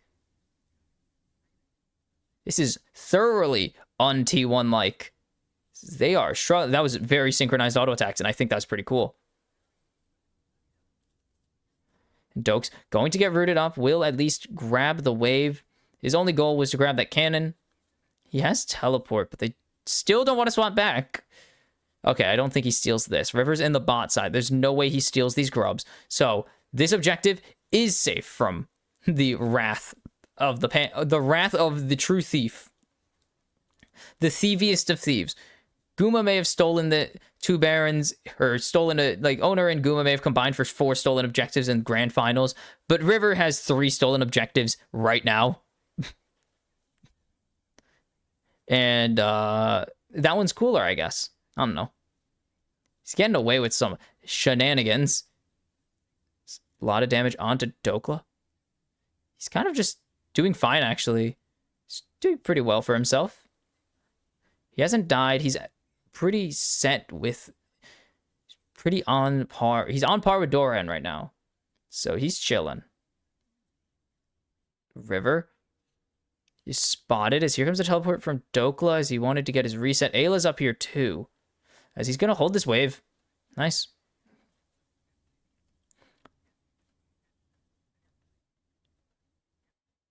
We're chilling. Holy cow, 92. Guma is the lead for, or well, is evening out the lead right now against T1. He's going to have to keep it. As he's going to be a pretty big, like a win con for this team. I think it's going to come down to him and Carrier. I just think the engage is going to matter a lot. It's going to be a very heavy catch game for T1 this game. Big counter engage game, big pick game. 100 Thieves, though, trying to figure out this game plan, kind of. They really want to... They're playing pretty safe right now as Carrier. Doesn't have the ulti. Will get a good chunk onto Ayla, though. Oh, finally. Normal lanes. Not Australian either. Actual lanes. Owners here, unspotted. Can they dive? No. They would need FBI to push this wave out, and it does not seem that he will be able to even do that. He's covering just in case some gank was coming through. And he was taking his reset. It's not like he's missing anything. He had a reset go topside anyways. Plating drops. Who cares? T1 really just wanted to get the wave in so they could take their resets. Get money. Essence Reaver done for Gumayushi. That's Uzi skin. Sorry. It's the Uzi skin. A Shockwave doesn't connect. Quid, nice dodge away. Can they take advantage of that? Is the actual question.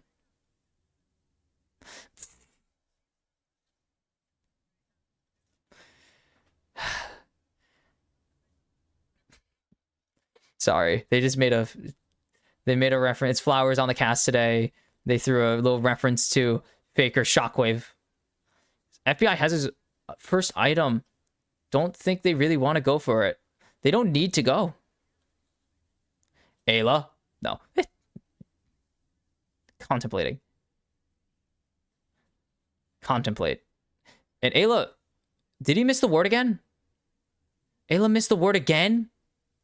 Dude, that's 2 missed words this series. Like, surely it happens all the time. But, like, dude, one of them was a control word, or one of them was a freaking tri-burst word on Barons. That one's way more important. This is a river word, which you still can miss. Like, generally, you want to put it a little further out if you're going to miss it. But still, it's not like you're going to need it. It does get the side of the bush that you actually care about, so fine. I don't really care that much. I think as a support main, I'm insulted, though. Solo guild Faker with the help of River is stupid. As Quid, gonna just get out. No flash needed. No shockwave. Long CD. Carry it not quite fast enough, even with the heal speed boost coming in. So just will lose out on that one. The jukes, not quite there. The spear lands. Owner charging up his ulti. Gonna get 2 with the pop blossom. Ayla gonna pick up that one. The shockwave finds 2. No follow-up, though. And even with it going into Ayla, that's so much money going in their favor. It's a gold lead that actually they track. It's so weird. The gold lead thing is finicky. I'll get it. And Faker flashes. T1 on the back foot for a lot of the game so far. 100 Thieves keep the pressure on. They keep moving forwards. Plating drops in the top lane. Dokla hits level 10 now. First items available across the board. Faker going to have a 23-minute Roa. Not the slowest we've seen. Definitely not super optimal. It's close to optimal. Or it's slightly ahead of optimal. Or behind optimal, sorry. We've seen some crazy ones. I don't think we're ever seeing like the 9-minute Roa again this tournament. Guma has ulti and flash, so 100 Thieves just not going to. They want to burn that first before they make some crazy engage. Doran tanks all of that. Quid doesn't really have items yet. He has his first item, which is a rocket belt for engage, for getting in and out purposes. Reset can't blind. Blind into the bush. Ayla is just like on point with these. He's just so used to having to hit these. As Doke's still suffering. Different laner, same effect. It's comparatively behind what Rumble wants to be at. Same with Doran. Doran's pretty behind gold-wise just because he has to be. Played into Kai'Sa most of the game. He's doing pretty much the same as Dokla.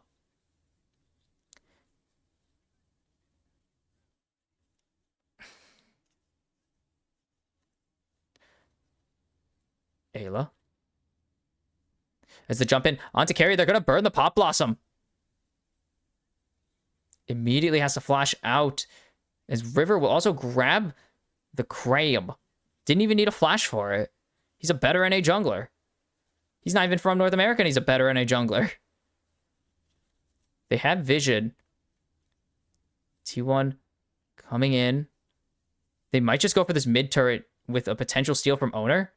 Is Owner going to repay the favor? No. Not repaying the favor. Is T1 going to take this mid turret at least? Wait. River. That's the ulti down. Guma getting jumped in on, but River is on the wrong side too. Man, Cataclysm comes through, and T1 find River. Quid coming in. He gets blocked. He's trying to jump in onto Gumayushi. He's trying to get in onto Owner. He's going to find one. The feat of warfare goes over to 100 Thieves. And is there any follow-up to continue the fight? There's no press from either side to keep this going. FBI just staring down the barrel of a gun. Quid with the long rotation picks up the kill. Picks up the feat of warfare. They don't even drop somebody. Or they do. They drop River. As TP coming in from Quid. Faker in danger. He does not have flash. He has the shockwave. Quid doesn't have ulti. As there's the flash in from Dokla. Two-man shockwave. As he pulls him out of the turret. It's 1-for-1. Faker outplays them all.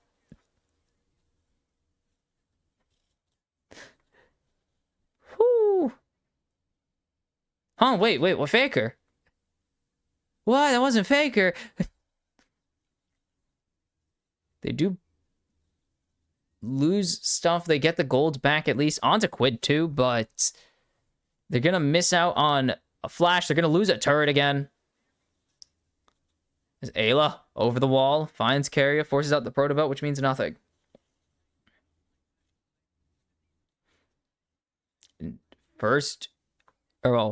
Final Drake of the Feats of Strength goes over to T1. They get the upgraded boots.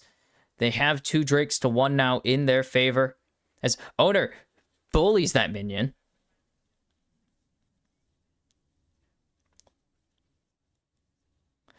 Okay. Quid is the man right now. Quid's that guy. He is him. Hold on. Sorry. I'm fidgeting with something. Archangels. I've never heard someone pronounce it Archangel. It's always Archangel. Any second item? We're not really seeing any second items coming through for the Thieves at the moment. It's pretty much just Faker going on to Archangels very soon.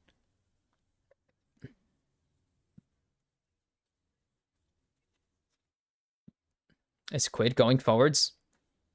Sees Owner, disengages, has the ulti available if he wants to. As from downtown, jumping in onto Carrier. Carrier gonna land too with the Pop Blossom. Is here comes River, and that's gonna find Carrier, the real one. But now in comes Doran, gonna find Ayla. Does he have the tankiness? They don't have CC. He's gonna get out with the heroic entrance, make it a heroic exit instead. Faker just here to continue backing off 100 Thieves. T1 take a 1-for-1, and they're gonna keep their advantage.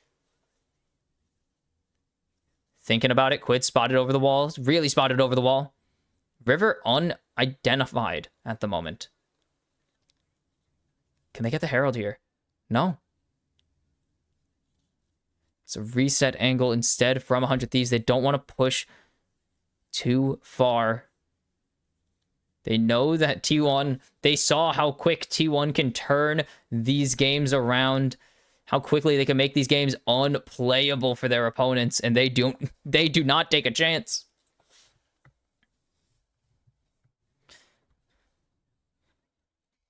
Ooh, boop, boop, boop, boop, boop, boop, boop, boop.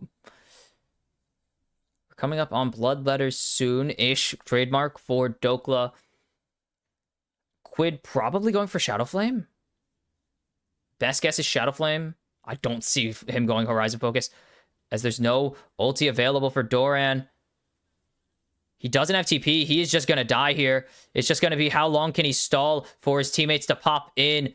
Doran going to pick up that one. The teammates not here. Atacon, perfectly timed spawn. What a catch out. No TP for Doran, no TP for Faker. Do 100 Thieves want to pull the trigger? As it started by Carrier. And now the Herald goes down. They want to get this Drake pressure onto the bot tier 1. Or this Herald, this siege pressure, sorry. They're not going to get the Atacon. They'll get half of this turret. And T1 have answered the Atacon play. As a Quid. Dancing around Faker's ball right now. It's Ayla, half health. Probably needs to get out of dodge. There's just not really an angle for 100 Thieves to quite force anything. And the or not the Atacon, the Herald doesn't really do much in the end, as T1 are starting the Atacon. Nope, just Carrier. Carrier being cheeky. I had to hear that so much. Quid going for the Storm Surge. Ooh, I like that. Again, I don't know Akali itemization. I'm not an Akali player. As Carrier. They know there's vision somewhere around here. And they find it. Okay. Does FBI take his base? Doran going to be able to grab this top tier 1 pretty easily? Bonk. It's a very, very minimal advantage. We're building towards the Rage Blade. We're not even close to Rage Blade. I think we're 1,300. No, we're probably 700 or 900. As jumping in onto Doran. Quid, not quite the champion you want to do this. As now River getting jumped on. Flash misses! And he's got to ulti out. That's disastrous. Oh my god. Quid, what are you doing? You madman. There's no way. There's no way. Goes for it. Perfect execution. Doesn't connect. He still finds the kill. Dokla gonna pick up that one. The spear is there. Quid. Flash. Q. Gets it. Rampage. For the former Korean mid laner. The former Genji mid laner. He gets stamped. He gets stamped out by... Oh, Faker. Ayla. Forced to cleanse. Over the wall. As that sounds like a clone. What the hell? Quid. What an incredible... He gets away with it. I'm doing it. Oh my god, what a play. There's no Starfall available for River. They have basically no ultis.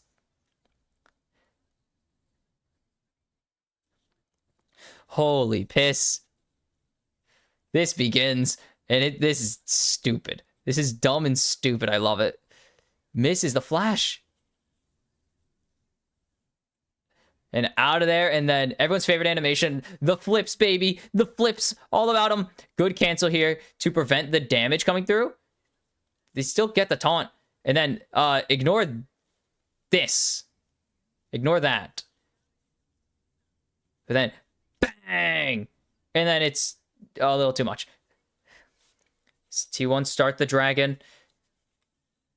Quid getting zoned out. And there's just no chance to get it. 100 Thieves, their macro is so weird. Sometimes you just have to ask the question sometimes. As now jumping in onto River. River going down. He drops to Gumayushi. As there's the Cataclysm on to FBI. Carrier doesn't get anything with the Pop Blossom. He's going to get 1v1 by Quid eventually. But Owner has found FBI. They find Ayla. It's just going to be one for the Akali. And that's not really much of anything. And now Faker chasing down Quid with Doran. Can he get out? As Owner jumping on top of him. Owner has to do... Quid has to do something, but he's going to get shockwaved right back into the waiting arms of T1. And that's going to be a free Atacon. Guma has more than enough health because Owner's going to start tanking. And T1 pick up 4 there in the long play. They're going to pick up another objective. The macro of 100 Thieves is so weird. It is really weird. Just what the hell? They win the fight. Don't go for the Drake. And then River face checks, just gets deleted. I think Quid's doing work over here, but he's just fighting Carrier. Fighting Carrier. While all the actual fight's happening, and then Quid just has to die eventually. Faker's level 16. As there's the jump in onto the unkillable Demon King. Shockwave going to be flashed away from. Dokla has ulti. He's going to lay it down. He's going to get heroic entrance. He's dead. No, he's going to continue burning, but he's not going to have enough burn in the tank to get the kill. Just jumping onto Quid. Double root from Guma is insane. It's just River finding one, but here come the rest of T1. Is Doran just going to go for the turret instead? It's 3 for 1 in favor of T1. They're tired of playing with the Thieves. They want a real team in their eyes. As they get the tier 2 in mid, they're going to look for the tier 2 in top. And I think the magic has run out for the Thieves. It is getting dire. 4,500. We saw them fight pretty decently from this angle. Teleport to T1? No. Dokes. There it is. Quid shows, and Faker has to reset, and Faker can't get to the wall. Nice shockwave as River coming in. He's rooted. Double flashes over the wall. Quid going over. Doesn't find one. He will get Faker in the end. River getting jumped on by Owner, but he's going to find the kill. T1 get answered by the Thieves on the catch out, or on the punish, or whatever you want to call it, as Carrier trying to find River. River forced to flash out of the blooming burst. And they have nothing. 100 Thieves don't really have anything to push the advantage. They get 2 members, but what are they going to be able to do? River has to reset. FBI is in mid right now, as there's the jump in onto Doran. FBI from downtown force the flash out of Doran. Is it going to be enough there? The killer instinct will be burned, but they get a flash out of the top laner. How the hell? What is this game? 100 Thieves macro is funny. I do like it. It's really funny. It's Quid over the wall. Just gonna face check. Over and over face check. They know where Dokla is. Is that actually where he is? That's insane that Quid just got this crazy ass wraparound. He's spotted. He doesn't know. That not Owner. That's Carrier. But there's the actual Owner jumping in onto 2. The equalizer is just going to be an offensive use, as it's 2 kills over to T1 for nothing. And they're going to try and get Doran, as they're going to get the taunt, actually. That's a lot of damage out from FBI. But the jungler's down, and that means that T1 are going to take this Baron for free. And with all of this going through, 5K once again in the lead for the world champs. And T1 are just... they're willing to fight. They're willing to fight and show that they are not just going to lose. They can stand up to teams. I mean, this is not really the team you want to prove this against. This is a team you want to roll. But they're really only losing in kills. Like, when you look at the numbers, you will see that pretty much T1 have been in control of this game for the past 10 minutes. Like, they've pretty much been in control the whole time. The only thing they haven't been in control of is the kills, which 100 Thieves have matched them blow for blow on. Though this is not the T1 of last year, and it's not even the T1 of spring. It's a very different team. Doesn't feel the same.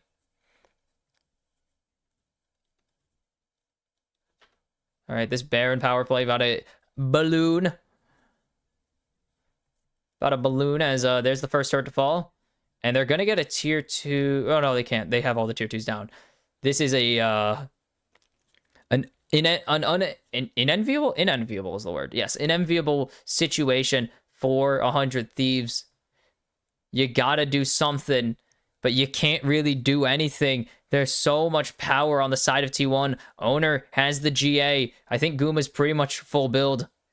Faker is really strong. Carrier has incredible engage. The Magnet Storm finds no one, as there's the Pantheon ulti, but it's just going to be everything in response by T1. They're going to wipe the Thieves off the rift. It's a double for Guma, and it's just Quid left standing all alone in mid. Shockwave is dashed away from. It's just a game of chase for fun. It does not matter. T1 will finish the job. 100 Thieves It is over. The heist is done. They catch the culprits in Beijing as they go home without anything to show for it in the end. No Summoner's Cup stolen in tow. T1 and 100 Thieves League of Legends division. And T1 joined Bilibili Gaming in the 2-2 pool as a round of applause for the reigning world champs, the most popular team by a mile, as they are swarmed. You can see the sea of people wanting to just record a moment of T1's greatness. And for River, he is Ric Flaired, he is Shawn Michaels, he is retired by the GOAT. For the time being, it's his final bow. I doubt he's coming back this late into his career. Against a team that is not meant to be beaten by their kind, by the likes of North America. They stand in a pretty damn good position as they do topple. They almost had a couple moments against the reigning world champs. They almost took a game. They were about to possibly take two if T1 didn't keep them in check, but it's too little, too late, and you can see the face of frustration. I don't think we see that face of frustration from the Thieves if this was a blowout. Like, I don't think we see that if it's a blowout, but... And maybe we do. These players know it's their last shot as a group together for the time. For how long? Who knows? Hundo Thundo. Oh, it's cute. Like, we know that it's possibly the last time this entire... Obviously, it's the last time this entire roster plays together. River, of course, going to go home and do his mandatory 2 years of military service, as he is not exempt, unfortunately, despite, you know, being an international, like, technically being internationally known, but not, he's not Faker, unfortunately. Hell, not even Deft was exempt from military service, so that's kind of tough, but it is, it's a sad day for North American League of Legends. It's a sad day for a lot of teams. River, I mean, it's just, River's played all over the world. Yeah, he's played in Japan, he's played in the United States, he's played in Taiwan, played in Hong Kong, and it's... Although I'm really sad. I'm a big River fan. I remember when I became a PSG Talent fan, and I legit became love. Like, genuinely, one of my favorite players. They're being sad on the stream as well because, yeah, that's fair. It is genuinely the last time we will see 100 Thieves. Who knows how long? It's going to be a while. I'm actually getting kind of emotional because, I mean, I was there for I watched them win their first title. I love River with all of my heart, and seeing them go out together against the GOAT, absolutely throwing hands with the greatest team of all time, the greatest player of all time, is beautiful. But that is for me to deal with, and for a lot of LCS fans and PSG Talon fans and even Golden Guardians fans when he was there for them and almost brought them to the play-in stage of the World Championships for the first time. That's for us to all grapple with after the fact. But there's one more thing to grapple with. We have the draw for the final day of the World Championship Swiss stage, as we will see who faces who for the last 3 spots in the knockouts. We'll see who's playing after this. And we're back with the draw. I'm actually kind of sad. Like, I'm even more sad now. They just did a really sweet interview, a final interview, and they had a touching final moment. Like, they had a touching final graphic for River where they chronicled his career. 452 career games is incredible. Of course, MSI semifinalist back in 2021, 3-time PCS champion with PSG Talon, 6-time, is it international appearance? Is it 6 international appearances? Yeah, 6 international appearances, 2 MSIs, 4 world championships. I'm crying. Let's get to the draw. As the final 6 teams are here. The only matchups, I don't actually think, do we have any restrictions? FlyQuest T1 can't happen. I think that's it. I think. Pretty sure that's the final. I'm looking it over. Yeah, I think that's it. Shut up about CFO. Don't make me.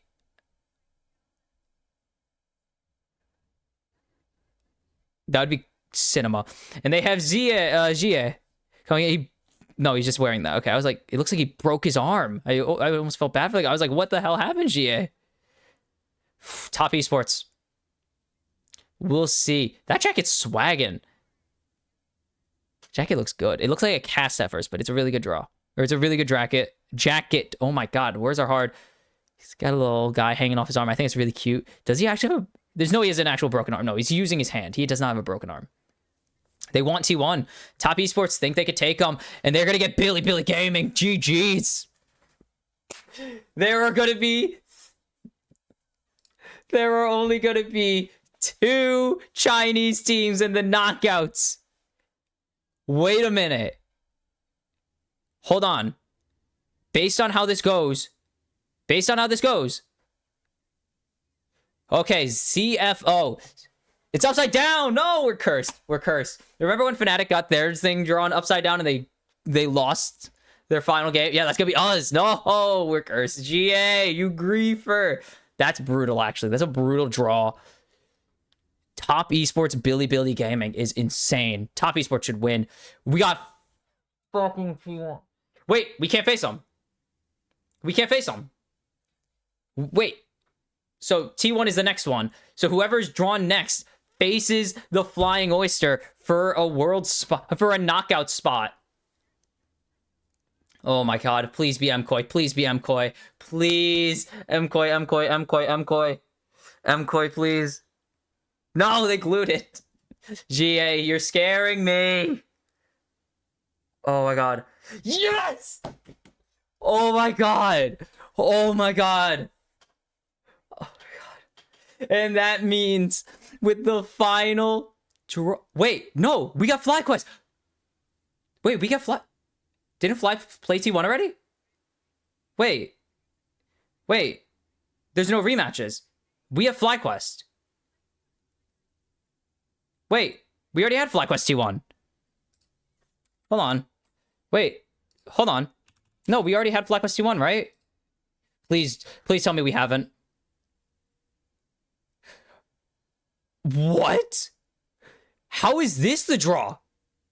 MKoi.